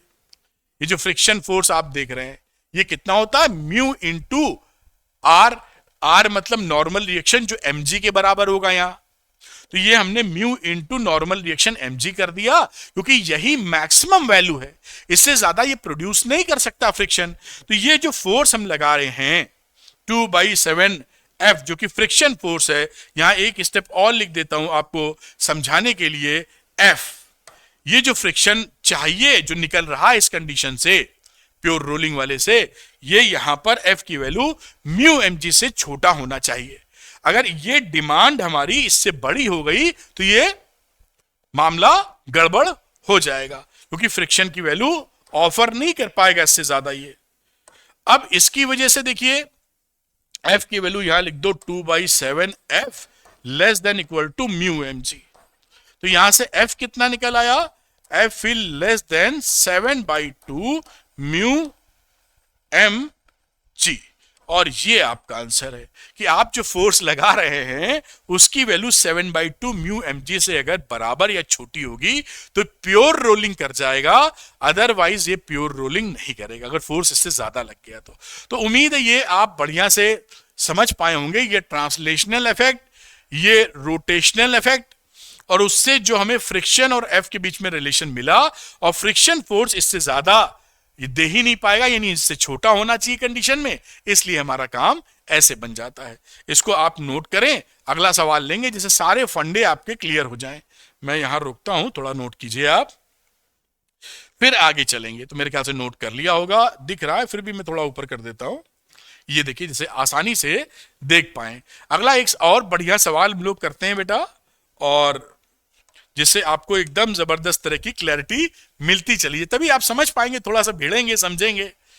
तो a tangential force F acts at the top of a thin spherical shell. ये स्फेरिकल शेल है, इसके टॉप पर F फोर्स लगाया है, of mass m and radius r। तो रेडियस r, मास m दिख रहा है। Find the acceleration of the shell if it rolls without slipping. तो प्योर रोलिंग है और हमें ये जो बॉडी है इसका हमें निकालना है एक्सेलरेशन। तो देखिए जब हम यहां पर इसको रोल डाउन करेंगे तो ये पीछे जाने की कोशिश करेगा, तो फोर्स ऑफ फ्रिक्शन कैसे लगेगा, तो फोर्स ऑफ फ्रिक्शन लगेगा इस डायरेक्शन में, F is equal to force of friction. तो ट्रांसलेटरी मोशन के लिए, फॉर ट्रांसलेटरी मोशन हमारा कहानी क्या हो गया, F प्लस F, ये दोनों फोर्स एक ही डायरेक्शन में। ये F क्यों ऐसा लगा समझे ना, आपने ऐसे फोर्स लगाओगे तो ये घूमना चाहेगा, ये पीछे जाना चाहेगा, तो फ्रिक्शन इसके आगे लग जाएगा। और पीछे वाले सवाल में क्या था, देखिए यहां पर आप इससे कंफ्यूज ना करें, इसलिए मैं लेके आया हूं यहां फ्रिक्शन फोर्स विपरीत दिशा में, F जो लग रहा है इधर, तो ये जो F लग रहा है वो अभी इसको ऐसे घुमा नहीं रहा है, अभी ये जब लगेगा तो फ्रिक्शन आगे ये बढ़ना चाहेगा, तो फ्रिक्शन पीछे लगेगा, उसकी वजह से फिर सारा कार्यक्रम हो जाएगा कि ये विदाउट स्लिपिंग आगे चले। और यहां क्योंकि ये जब आप इधर फोर्स लगाते हैं F ऐसे, तो ये तुरंत घूमने का प्रयास नहीं करेगा, वो तो ऐसे सरकने का प्रयास करेगा, फ्रिक्शन की वजह से घूम जाएगा। और यहां क्या है, यहां पर आप टॉप पर लगा रहे हैं तो ये ऐसे घूमने का भी प्रयास करेगा, जिससे फ्रिक्शन इधर, और जब आप फोर्स लगाएंगे तो वो घूमेगा भी और रोल कर जाएगा आगे। तो यहां पर for translatory motion F plus F बराबर ma, ये इक्वेशन नंबर 1 बन गई। अब रोटेशनल मोशन के लिए, फॉर रोटेशनल मोशन हमारा F जो टॉर्क है Fr, देखिए ये जो इसके अबाउट O के अबाउट ले रहे हैं, तो ये R लगा, ये इसको क्लॉकवाइज घुमा रहा है, तो F इंटू R, और इसका भी डिस्टेंस देखिए R है, ये एंटी क्लॉकवाइज घुमा रहा है, तो क्लॉकवाइज को प्लस ले लीजिए, वो रोटेशनल मोमेंट, मोमेंट्स या टॉर्क अबाउट O, तो यहां Fr minus F into R, ये रोटेशनल मोशन का टॉर्क रहा, और यही टॉर्क हमारे लिए कितने के बराबर होता है, आई अल्फा के बराबर होता हमने देखा था, और आई को ए अपॉन आर लिख सकते हैं। ये हम जो लिखते हैं यहां ध्यान रखिएगा, ए बराबर आर अल्फा, ये फॉर प्योर रोलिंग होता है। पीछे भी इसका इस्तेमाल किया है। जब ये प्योर रोलिंग होगा तभी ए बराबर आर अल्फा होगा। यहां देखिए ये कंडीशन भी फॉर प्योर रोलिंग, तभी ये इस्तेमाल होगा, तभी ये कहानी यहां बनी थी, इसलिए कि जिससे पूरी पकड़ आप बना सके। यहां ये वैल्यू लिख दी, तो वैल्यू यहां से क्या आई, एफ माइनस एफ, आर जो है हमारा उसको नीचे ले आएंगे तो आई ए अपॉन आर स्क्वायर लिख देंगे। This is equation number 2। उम्मीद है ये आप रोटेशनल मोशन की भी इक्वेशन नोट कर पाए। पहली दूसरी को ऐड कर देते हैं, एडिंग 1 + 2, तो देखिए क्या होगा, ये यहां पर एफ ही बचेगा, एफ और एफ मिलके 2f हो जाएंगे, स्मॉल एफ कैंसिल हो जाएगा, और यहां बाकी चीजें क्या बचेंगी, एम ए प्लस, और यहां पर आई ए अपॉन आर स्क्वायर। यहां पर आप ए कॉमन ले सकते हैं, तो आप लिखेंगे m plus I upon are square, और ये हो गया ए कॉमन। अब ये इनर्शिया इस स्फेयर का कहां गया, स्फेरिकल शेल का, तो स्फेरिकल शेल का जो इनर्शिया है वो हमें याद रखना पड़ेगा, वो है 2/3 mr² अबाउट द सेंटर वाली एक्सेस के। तो यहां पर ये वैल्यू रख देते हैं, तो दिस इज m प्लस आई की वैल्यू रखी 2/3 mr² अपॉन r² इंटू ए। एक कदम और आगे बढ़ाते हैं बेटा, यहां पर देखिए ये r² ने ये r² मार दिया, तो वैल्यू आ गई m प्लस 2/3 m इंटू ए, 3 2 5 यानी 5/3 m a। देख पाए हैं ना आप, ये 2f की वैल्यू है, ये 2f की वैल्यू इतनी आई है, तो f कितनी हो जाएगी, 2 वहां नीचे कर दो तो 5/6 m a, तो एक्सेलेरेशन कितना हो गया 6/5 m। ये देखिए आपका आंसर आ गया। इस तरह से अगर आप क्लैरिटी से समझ पाएंगे तो काम आपका जरूर बन जाएगा। ध्यान रखिएगा फोर्स ऑफ फ्रिक्शन की डायरेक्शन, वरना गड़बड़ हो जाएगी। ऊपर लगा रहे हैं फोर्स तो ऐसे घूमना चाहेगा तो फोर्स ऑफ फ्रिक्शन आगे, और वो सेंटर पे लगा रहे तो ऐसे चलना चाहेगा तो फोर्स ऑफ फ्रिक्शन पीछे। खैर, तो इसको आप नोट कर लीजिए।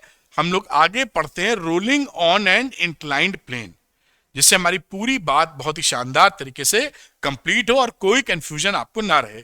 ये आप नोट कर पाए होंगे, थोड़ा सा ऊपर कर देता हूं।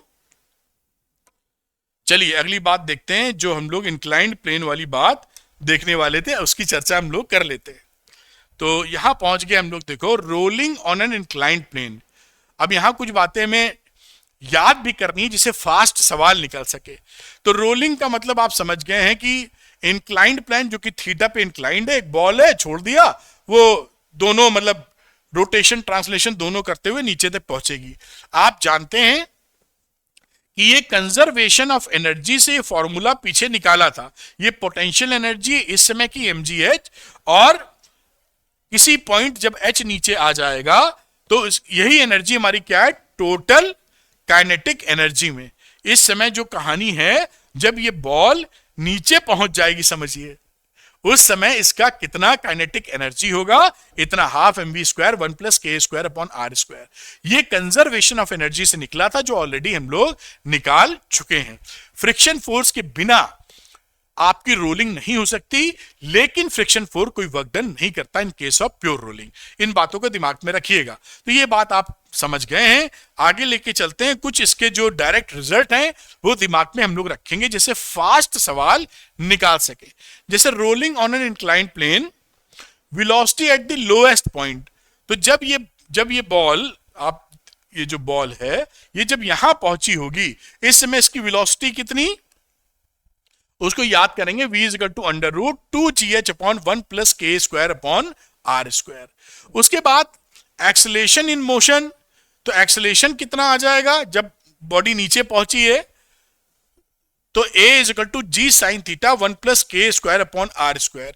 ये फॉर्मूले हमें ध्यान रखने होंगे, तभी फटाफट सवाल निकलेंगे। और टाइम ऑफ डिसेंट, कितना टाइम लगा ऊपर से नीचे आने में, उसकी वैल्यू हो जाएगी ये 1 upon sine theta under root 2h upon g 1 plus के स्क्वायर अपॉन आर स्क्वायर। अब ये देखिए इसमें तीन मामले हैं, वेलोसिटी लोएस्ट पॉइंट पर, एक्सेलेरेशन और टाइम ऑफ डिसेंट। इसको ध्यान से देखिए तो इसमें प्रोपोर्शनैलिटी कैसे बन रही है। तो आप देख पाएंगे from the above expression v is proportional to 1 upon under root 1 plus के स्क्वायर, एक्सेलेरेशन भी 1 अपॉन 1 प्लस के स्क्वायर अपॉन आर स्क्वायर, और टाइम जो निकला टाइम ऑफ डिसेंट वो क्या है 1 प्लस के स्क्वायर अपॉन आर स्क्वायर। ये तीनों क्वांटिटीज के स्क्वायर प्लस आर स्क्वायर पे डिपेंड कर रही हैं। ये थोड़ा सा अपोजिट डायरेक्शन में बढ़ेगा तो घटेगा, ये बढ़ेगा तो ये घटेगा, और इसमें ये बढ़ेगा तो ये भी बढ़ेगा।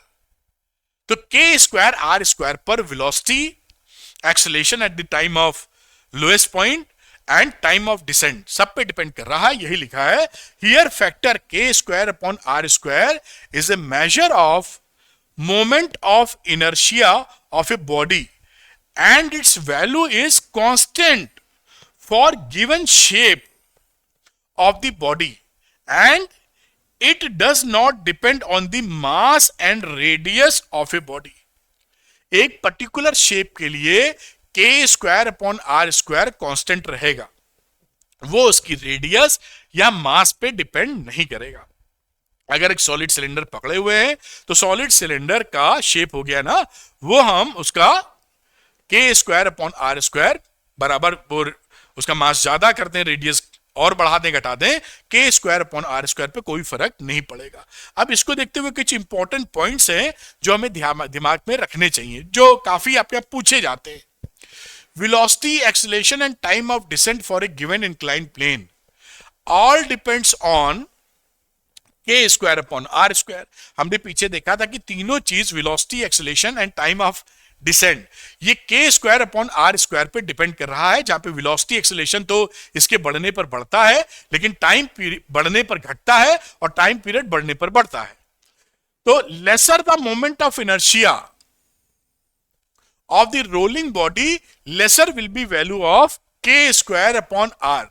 यानी मोमेंट ऑफ इनर्शिया अगर हमारा कम होगा तो K square upon are square भी हमारा कम होगा। ये बात यहां लिखी जा रही है, ठीक है। And greater will be the velocity and, और ये बात हम समझ गए। अब इससे क्या हो गया, वेलोसिटी हमारी वेलोसिटी बढ़ गई, क्योंकि ये कम होने पे वेलोसिटी बढ़ेगी, एक्सेलरेशन भी बढ़ेगा, एंड टाइम ऑफ डिसेंट कम होगा क्योंकि वो प्रोपोर्शनल रिलेशनशिप में है। देखिए ना, ये बढ़ने पर ही घटा, बढ़ने पर ये घटा, ये बढ़ने पर ये बढ़ा। तो वेलोसिटी और एक्सेलरेशन इसके बढ़ने पर बढ़े और टाइम इसके घटने पर घटा। जो बात आप यहां पकड़ पाए हैं, ठीक है। इस पॉइंट को नोट करके नोट्स बना लीजिएगा, जरूरी है, पूछा जाता है बहुत। If a solid and hollow body of same shape are allowed to roll down an an inclined plane, then, अब देखिए आप, सॉलिड और हॉलो बॉडी है सेम शेप की, तो हमेशा अगर रेडियस वगैरह सेम है तो जो हॉलो वाले का मोमेंट ऑफ इनर्शिया होता है वो सॉलिड से ज्यादा होता है। तो अगर मोमेंट ऑफ इनर्शिया हॉलो का ज्यादा रहा तो ये क्वांटिटी आपकी जो वेलोसिटी और एक्सेलरेशन है वो तो बढ़ जाएगा और वो घट जाएगा और टाइम ऑफ डिसेंट बढ़ जाएगा। यही यहां लिखा है। तो K square upon are square, ये सॉलिड है, ये हॉलो है, तो इसके लिए ये सॉलिड वाले का हॉलो से कम होता, हॉलो हमेशा ज्यादा होता, ये भी मैंने पढ़ाया है। तो solid body will reach the bottom first. क्यों? क्योंकि टाइम ऑफ इसका आई कम है, मतलब के स्क्वायर अपॉन आर स्क्वायर, इसलिए उसका टाइम भी कम होगा। लेकिन वेलोसिटी अपोजिट चलती है, इसलिए वेलोसिटी आपकी ज्यादा होगी उसकी। तो समझ पाए कि सॉलिड बॉडी सबसे पहले पहुंचेगी विथ ग्रेटर वेलोसिटी। तो solid body will reach the bottom first with greater velocity. तो if a ring, cylinder and disc are spheres, अब यहां पे देखिए रिंग है, सिलेंडर है, डिस्क है और स्फीयर है।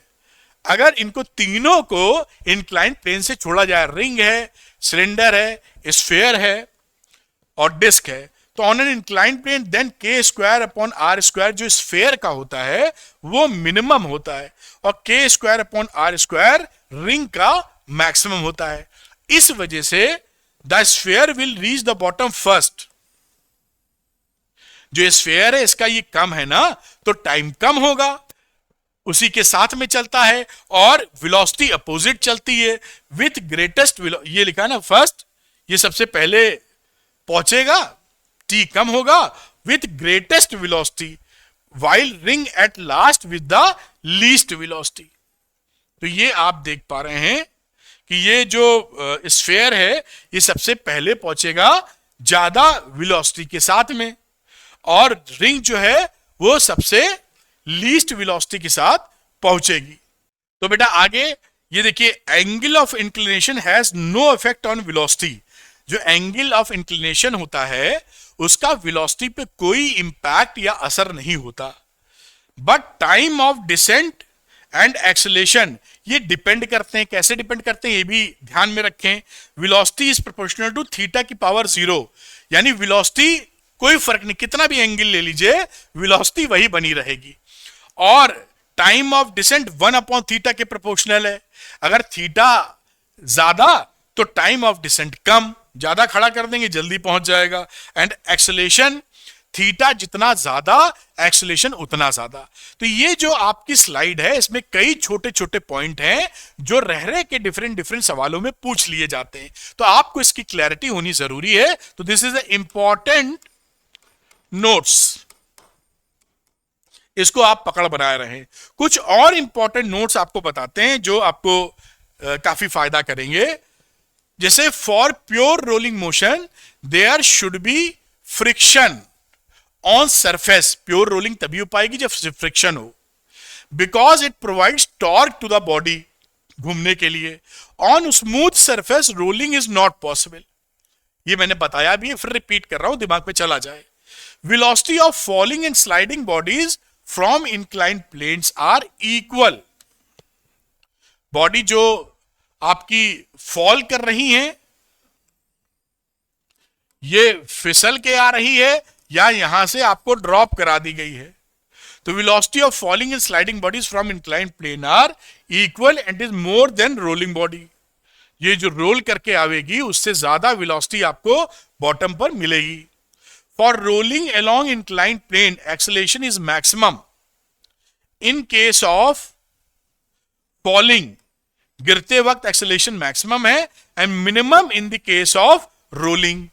Falling body reaches the bottom first, छोड़ने की गिराने की बात चल रही है, and rolling body is the last. और ये पीछे हम लोगों ने डिस्कशन कर लिया है कि रिंग है, डिस्क है, स्फीयर है, जो भी है और भी चीजें, उनमें क्या रिलेशन रहता है, तो ये ऑलरेडी डिस्कस्ड है। चलते हैं सवाल और आगे लगाते हैं जिससे हमें पूरी तरीके से क्लैरिटी मिलती चली जाए।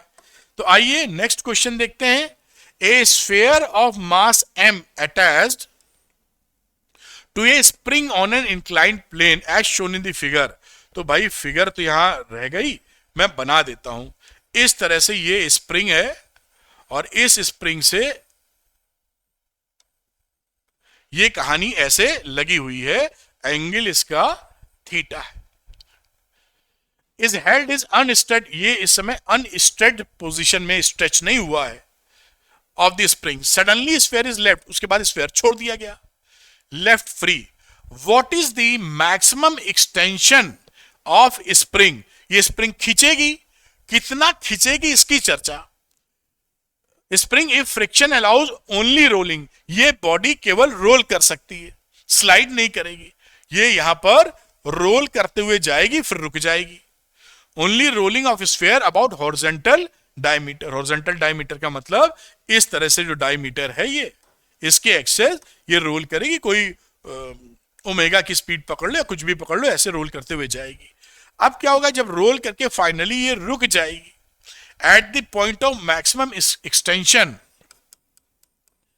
at the point of maximum extension sphere is at rest। भाई मैक्सिमम एक्सटेंशन में ये बॉडी कहीं पर जाके रुक जाएगी, फिर तो स्प्रिंग खिंची हुई है। उस समय क्या होगा, उस समय loss in gravitational potential energy is equal to gain in PE of spring, क्योंकि अल्टीमेटली तो रुक गई है ना, ये यहां थी, अब खिंची यहां तक, जैसे ये मान लो खिंच के यहां तक पहुंची, काफी नीचे तक तो पहले ही बना दिया है, मान लो यहां तक ही पहुंची, ये कुछ स्ट्रेच कर दिया है ऐसे, तो यहां से, और जब ये मान लो यहां थी यहां पहुंची है, तो जो पोटेंशियल एनर्जी में इसके चेंज हुआ है, एच जो घटी है, वही तो ये स्प्रिंग, क्योंकि अल्टीमेटली अंत में तो ये काइनेटिक एनर्जी तो रखेगी नहीं, रुक गई है। उस समय ये जो पोटेंशियल एनर्जी में चेंज हुआ है वो एनर्जी कंजर्वेशन से कहां गया है, इस एनर्जी में जो खिंचाव हुआ है उसी में स्टोर हो गया है। तो कुछ नहीं करना, आप क्या करेंगे, जो स्प्रिंग होती है उसका एनर्जी होता हाफ के एक्स स्क्वायर, और इसका कितना एनर्जी हो गया, मान लीजिए ये जो डिस्टेंस खसका है यहां से यहां तक, दिस इज एक्स, और ये थीटा है, तो ये कितना हो जाएगा, this is x sine theta. ये आप बना देते हैं ना ट्रायंगल टाइप, ये ऐसे बना दीजिए ट्रायंगल यहां पे लेते हुए, तो दिस इज एच, ये बन गया देखिए एच, ये आपका एक्स, और ये एंगल थीटा है, तो इसी तरीके से ये थीटा हो गया, ये हाइपोटेन्यूज, तो हाइट कितनी हो गई, एच बराबर एक्स साइन थीटा। इस तरह से आप ले लेंगे। आप निकाल भी कई जगह चुके हैं कि स्लाइडली अगर एक्स खिसका है तो हाइट कितना खिसका होगा अगर इंक्लिनेशन थीटा है। तो यहां पर उस हाइट को जो आप mgh लिखने वाले थे उसको आप लिखेंगे mg, इस h की जगह x साइन थीटा। उम्मीद है आसानी से पकड़ बनी होगी। तो x के ये x ने इस स्क्वायर को मार दिया और x की वैल्यू हो गई 2mg sine theta upon k, और आपका यही एक्सटेंशन पूछा था मैक्सिमम स्ट्रेच। इस तरह से क्वेश्चन देखिए हो जाएगा, देख के डरने की आवश्यकता नहीं है। चलिए इसको नोट कीजिए और आगे सवाल करेंगे, और हम लोग शानदार 2-3 सवाल लगाते हैं, फिर कुछ बात करेंगे जिससे कि क्लैरिटी बढ़ती चली जाए। अगला सवाल, calculate the kinetic energy of A rolling ring of mass 0.2 kilogram about an axis passing through it the center of the mass and perpendicular to it। ठीक है, ये I के लिए दिया जाता है। If its center of mass is moving with a velocity of 3 metre पर second, total kinetic energy निकालनी थी। तो देखिए इसको हम लोग कई तरह से कर सकते हैं। अगर आप करना चाहें तो टोटल काइनेटिक एनर्जी हमने सीखा था रेडियस ऑफ जायरेशन के टर्म में, हम क्या लिखते थे, हाफ mvcm का स्क्वायर 1 प्लस के स्क्वायर अपॉन आर स्क्वायर। उम्मीद है ये फॉर्मूला आपको याद होगा। अब आप ये भी देखिए, जो मोमेंट ऑफ इनर्शिया है रिंग का, इस कंडीशन के अनुसार वो होता है एम आर स्क्वायर के बराबर, और रेडियस ऑफ जायरेशन भी क्या होती है, एम के स्क्वायर के बराबर। तो यहां पर k की वैल्यू कितनी आ गई, k की वैल्यू देखिए 1 आ गई। आप इस बात को शांति से पकड़ पाए होंगे, ठीक है। तो k की वैल्यू 1 आने का मतलब क्या है, आर स्क्वायर, के स्क्वायर अपॉन आर स्क्वायर, ये समझें, के स्क्वायर अपॉन आर स्क्वायर की वैल्यू 1 आ गई। ये k बराबर 1 लिखना गलत है, इसकी वैल्यू 1 आ गई, और इसी की वैल्यू हम यहां पर पुट कर देंगे, इसलिए सवाल जल्दी हो जाएगा। तो ये रहा टोटल के ई बराबर हाफ mvcm का स्क्वायर 1 प्लस 1 इधर से, तो ये 2 से 2 कट गया, वैल्यू ऑफ vcm का स्क्वायर हो गई। मास कितना था बेटा इसका, 0.2 किलोग्राम। vcm कितना था, दे रखा था 3 मीटर, तो 3 का स्क्वायर, तो 9 इंटू 0.2, तो 1.8 किलोग्राम मीटर स्क्वायर पर सेकेंड स्क्वायर, या जूल लिख दीजिए आप, कोई दिक्कत नहीं, ये आंसर आपको निकल आया। ठीक, तो इससे इस वाले फॉर्मूले का फायदा ये हुआ, और अगर ये अंदाजा हमको नहीं होगा तो हम थोड़ा निकल तब भी आएगा, थोड़ा समय ले लेगा। खैर, इसको नोट करिए, अगले सवाल को फिर से बनाते हैं जिससे हम पूरी बात को बहुत ही बढ़िया ढंग से सीख सकें। दो न्यूमेरिकल और लगाते हैं। अगली बात पे आते हैं। A solid sphere is rolling down an inclined plane without slipping of height 20 centimetre. यहां बनाओ ना, ये देखिए यहां पर कोई बॉडी थी जो कि इस समय की हाइट हम पकड़ लेते हैं 20 मीटर है। ये डायग्राम थोड़ा सा ऐसे बनाना चाहिए था कि ये इसी की सीध में आ जाए। आप समझदार हैं, फिर भी ये मत समझ लेना सर इतनी हाइट तो नहीं जोड़ी, तो सही से मैंने रखा नहीं है। ये इसी के हिसाब में आना चाहिए, और ये ऐसे ही बॉटम में आना चाहिए। तो बॉटम में तो क्या आएगा, ये पकड़ लेते हैं हाइट 20, आप समझ पाए होंगे। और ये रोलिंग की कहानी है, तो ये इस तरह से चक्कर लगाते हुए नीचे आएगा without slipping height 20। Calculate the maximum velocity with which it will reach the bottom. यहां वेलोसिटी मैक्सिमम कितनी है ये हमको निकालना होगा। जी की वैल्यू दे रखी है। हम यहां जानते हैं कि कंजर्वेशन ऑफ मैकेनिकल एनर्जी लगेगा। कंजर्वेशन ऑफ एनर्जी ही लिख देते हैं, मैकेनिकल एनर्जी वैसे तो हम लिख सकते हैं K E is equal to PE. यहां पे इसके बाद पोटेंशियल एनर्जी है, और ये हमने पोटेंशियल एनर्जी का बेस माना है, तो यहां पोटेंशियल एनर्जी 0 ले ली, तो टोटल काइनेटिक एनर्जी में हो जाएगी ये चेंज। तो चलिए आगे, टोटल के ई कितना है at the bottom position number 2 पर, यहां पर तो लिखोगे half M V C M का स्क्वायर 1 प्लस के स्क्वायर अपॉन आर स्क्वायर, और पोटेंशियल एनर्जी कितनी थी एम जी एच। मेरे ख्याल से कोई तकलीफ नहीं है। और पीछे फॉर्मूला भी एक हम लोगों ने इसका निकाला, डायरेक्ट वो भी लगा सकते हैं। ये निकाला था ना, मैं दिखा दूं जैसे आप लेक्चर से बंधे रहें और समझते रहें। देखिए यहां कहीं हमने एक फॉर्मूला, एक कदम और पीछे जाना होगा, तो यहां पर एक कदम और पीछे जाना होगा। ये देखिए फॉर्मूला निकला था। अगर आपको ये याद है तो velocity at the lowest point खटाक से निकाल दीजिए, आप लिखिए, शुरू हो जाइए। खैर, ये भी डायरेक्ट लगा सकते हैं, और जैसे हम करके पहुंच रहे हैं वहां वो भी आप लगा सकते हैं। तो देखिए यहां पर हम लोग पहुंचे, ये ऐसे ही आपने बराबर कर दिया। अब आप वी सी एम जब निकालोगे, बल्कि रूट भी लगा दो इधर, तो ये वैल्यू आ जाएगी under root 2gh upon 1 plus के स्क्वायर अपॉन आर स्क्वायर। ये आपका एक फॉर्मूला याद है तो सीधे, वरना थोड़ा सा निकाला, जो भी आप बना पाए।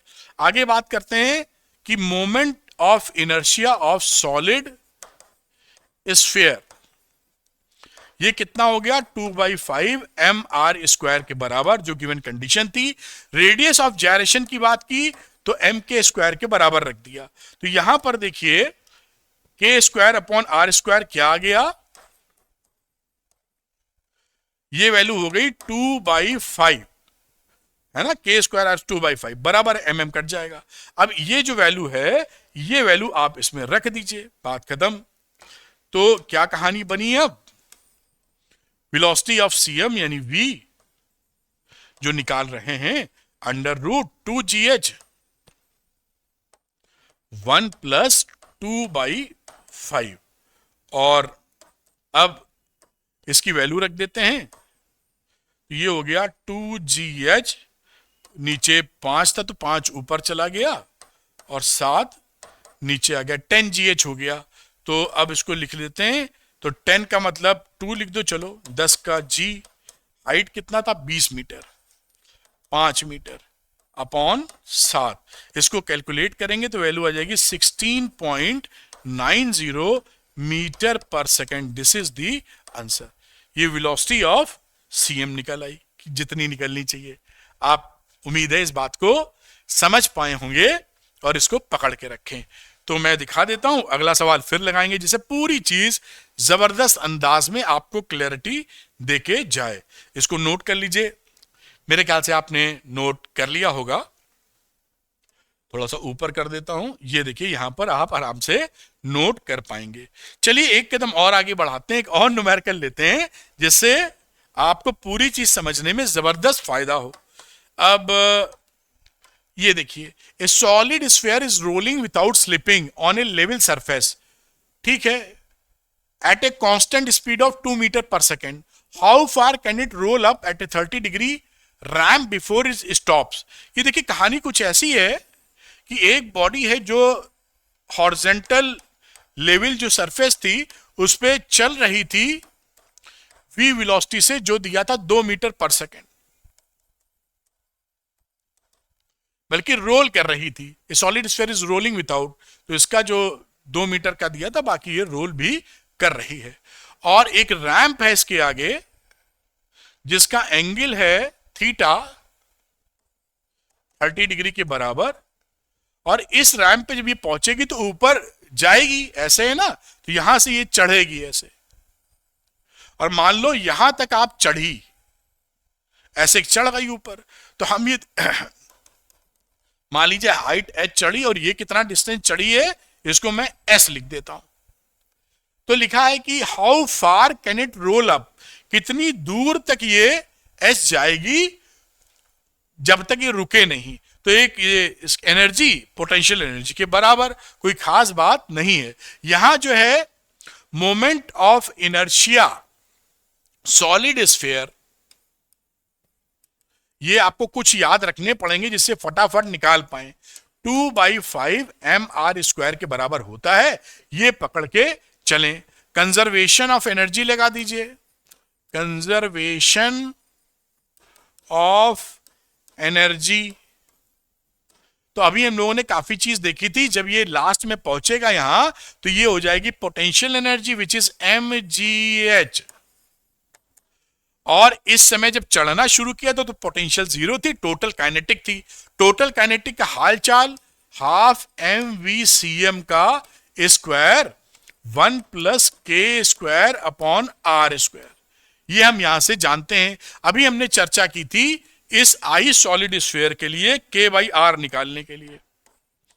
आई सॉलिड स्फीयर जो कि 2/5 mr² के बराबर है, रेडियस ऑफ जायरेशन mk² कर दीजिए, तो k² अपॉन r² की वैल्यू कितनी आ जाएगी, 2/5. इसका इस्तेमाल हम यहां करेंगे. तो इस m से तो ये m भैया काट दो और ये रहा gh, और आधा तो ये है ही है भाई. vcm हमको पता है, खैर अभी निकाल लेते हैं, पड़े रहने दो अभी. और ये 1 प्लस इसका रेशियो हो गया 2/5, तो ये 7/5 आ जाएगा. यहीं क्या लिख दूं मैं, हाफ vcm का स्क्वायर इंटू 7/5. तो आप यहां से vcm भी पता था, हाइट निकाल लेते हैं, सबसे अच्छी बात ये होगी. तो h बराबर 7/10, ये 5 2 10, और vcm का स्क्वायर अपॉन g चला जाएगा नीचे, तो g को मैं इसको थोड़ा सा डिस्टेंस बना दूं, लिखने में अच्छा नहीं लग रहा है, अपॉन g.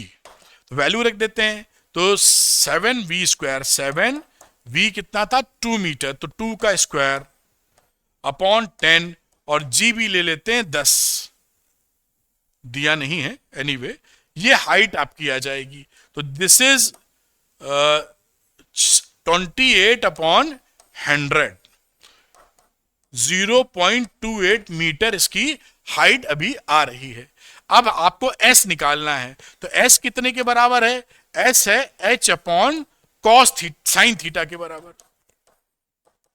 ये ट्रायंगल देख रहे हो ना, तो ये h की ये क्या हो जाएगा, s साइन थीटा, तो s क्या हो जाएगा, h अपॉन साइन थीटा, और h कितना है 0.28, साइन थीटा मतलब 30 डिग्री, 30 डिग्री मतलब हाफ होता है, तो 0.28 अपॉन हाफ, तो ये डबल हो गया 0.28 इंटू 2, तो करीबन कितना हुआ 56, मोटा मोटा 0.56 मीटर, अप्रोक्सीमेटली 56 सेंटीमीटर.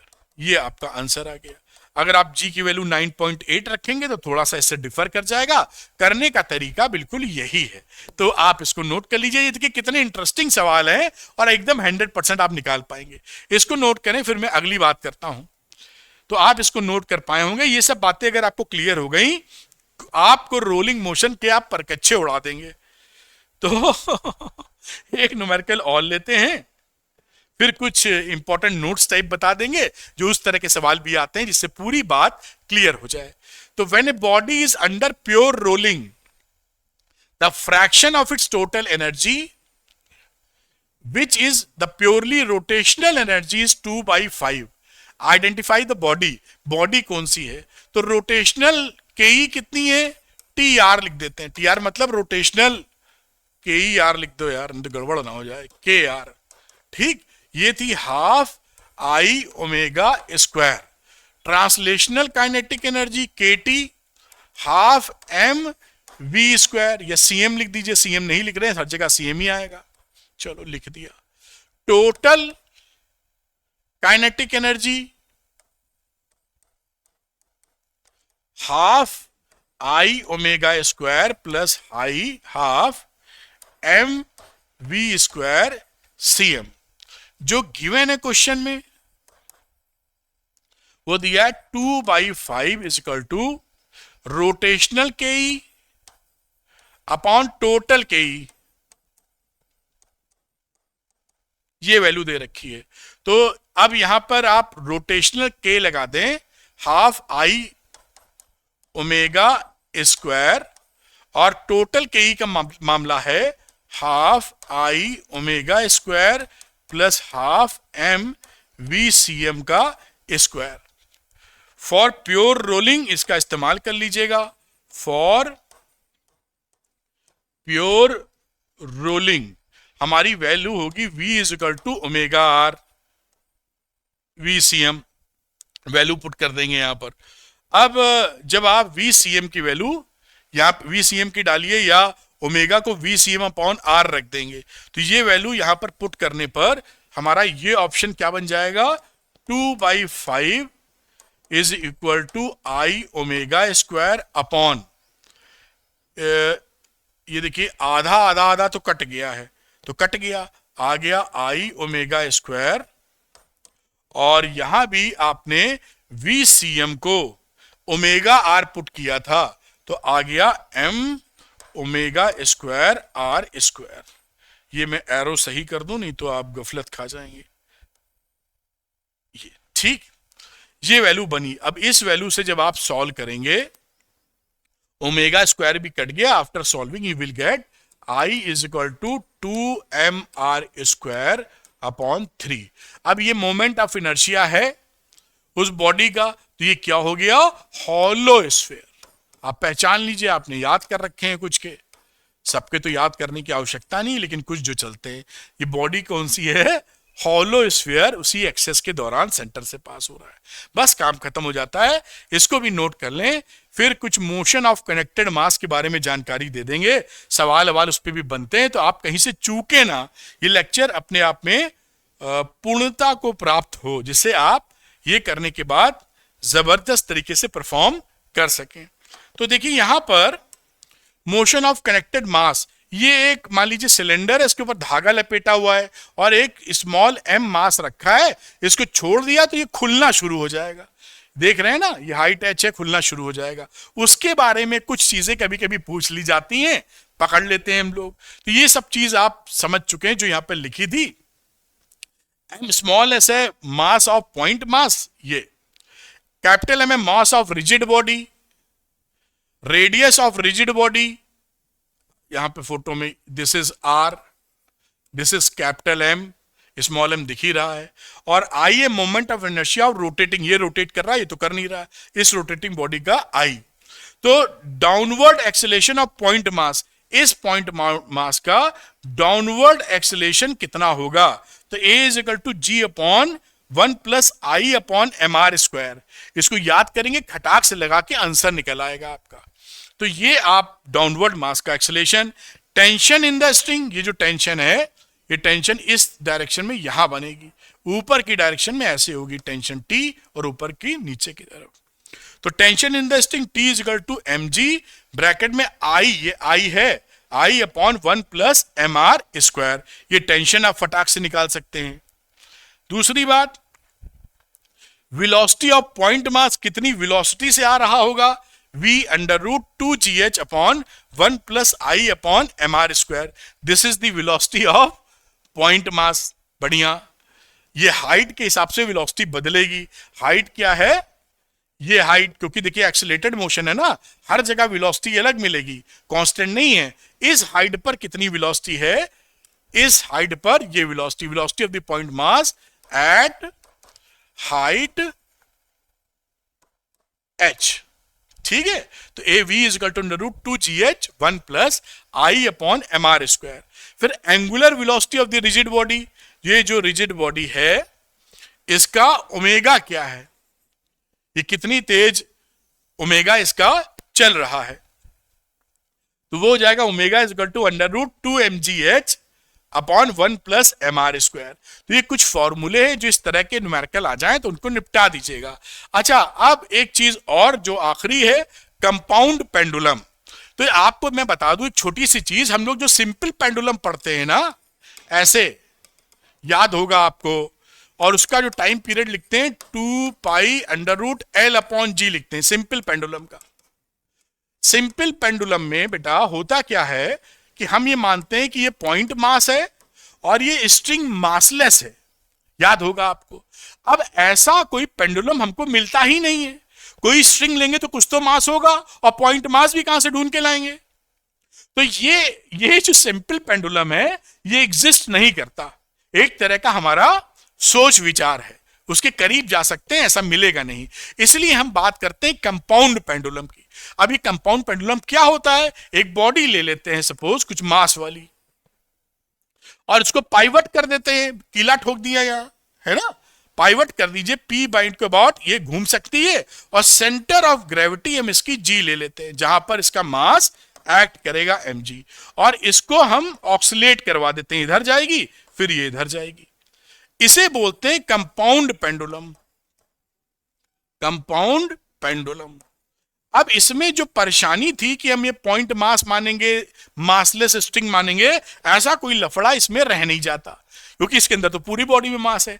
इसका ही हिलाने पर जो टाइम पीरियड निकलता है उसे हम बोलते हैं कंपाउंड पेंडुलम का टाइम पीरियड। तो ये इसलिए बताया कि आप पकड़ पाए मामला क्या है ना। अब उसके बाद ये फॉर्मूला याद कर लीजिए, ये कंपाउंड पेंडुलम के लिए कैपिटल L है, लेकिन ये लेंथ नहीं है, यहां पर ये लेंथ का मामला नहीं है, ये this is not the length. तो यहां पर L की वैल्यू होती है L स्क्वायर प्लस के स्क्वायर अपॉन L। इस बात को यहां पर आप रख देंगे। तो length of the equivalent simple pendulum, ये जो लेंथ है L स्क्वायर प्लस के स्क्वायर अपॉन L, ये length of equivalent simple pendulum है कंपाउंड पेंडुलम की। और I क्या है, distance of centre of mass from length point of suspension. ये बेटा यहां पर ये आपका L है, ये जो L लिखा डिस्टेंस ऑफ सेंटर ऑफ मास, ये बात जो कर रहे हैं this is the L suspension. K क्या है, radius of gyration about the parallel axis passing through the centre of मास। और ये क्या है, पैरेलल एक्सिस, ये लिखा है radius of gyration about the parallel axis passing through the centre of मास, से जाने वाली जो पैरेलल एक्सिस है उसका ये जो K रहेगा रेडियस ऑफ जायरेशन, उसकी बात की जा रही है। तो यहां पर L स्क्वायर L आ गया प्लस के स्क्वायर अपॉन L, इसकी वैल्यू L की जगह पुट कर देंगे तो कंपाउंड पेंडुलम का टाइम पीरियड निकल आएगा। तो ये बात भी आप नोट कर लीजिए, जिससे आप समझ गए होंगे दोनों मामले क्या थे, और उससे समझते आपको बनेगा। तो मेरे ख्याल से अगर आप ये चाहते हैं कि फिजिक्स आसान भाषा में आपको समझ में आए, कॉन्सेप्ट बिल्डअप हो जाए, और वीडियो देखने के बाद न्यूमेरिकल निकलने लगे, तो आप झट से अरविंद एकेडमी चैनल को सब्सक्राइब कर सकते हैं फॉर टॉप क्वालिटी कंटेंट। और अगर ये वीडियो पसंद आया हो तो लाइक और शेयर कीजिएगा, अरविंद एकेडमी चैनल को सब्सक्राइब कीजिएगा। इसका पीडीएफ लेने के लिए आप अरविंद एकेडमी टेलीग्राम चैनल को ज्वाइन कर सकते हैं, जिसका लिंक डिस्क्रिप्शन में दिया है। Thank you very much. और इसके पहले के सारे वीडियोस के लिंक मैंने पेस्ट किए हैं, जिससे सीक्वेंस में आप देखकर शानदार फिजिक्स कर सकें और नीट फिजिक्स में 180 में 180 ला सकें। तो thank you very much, wish you all the best.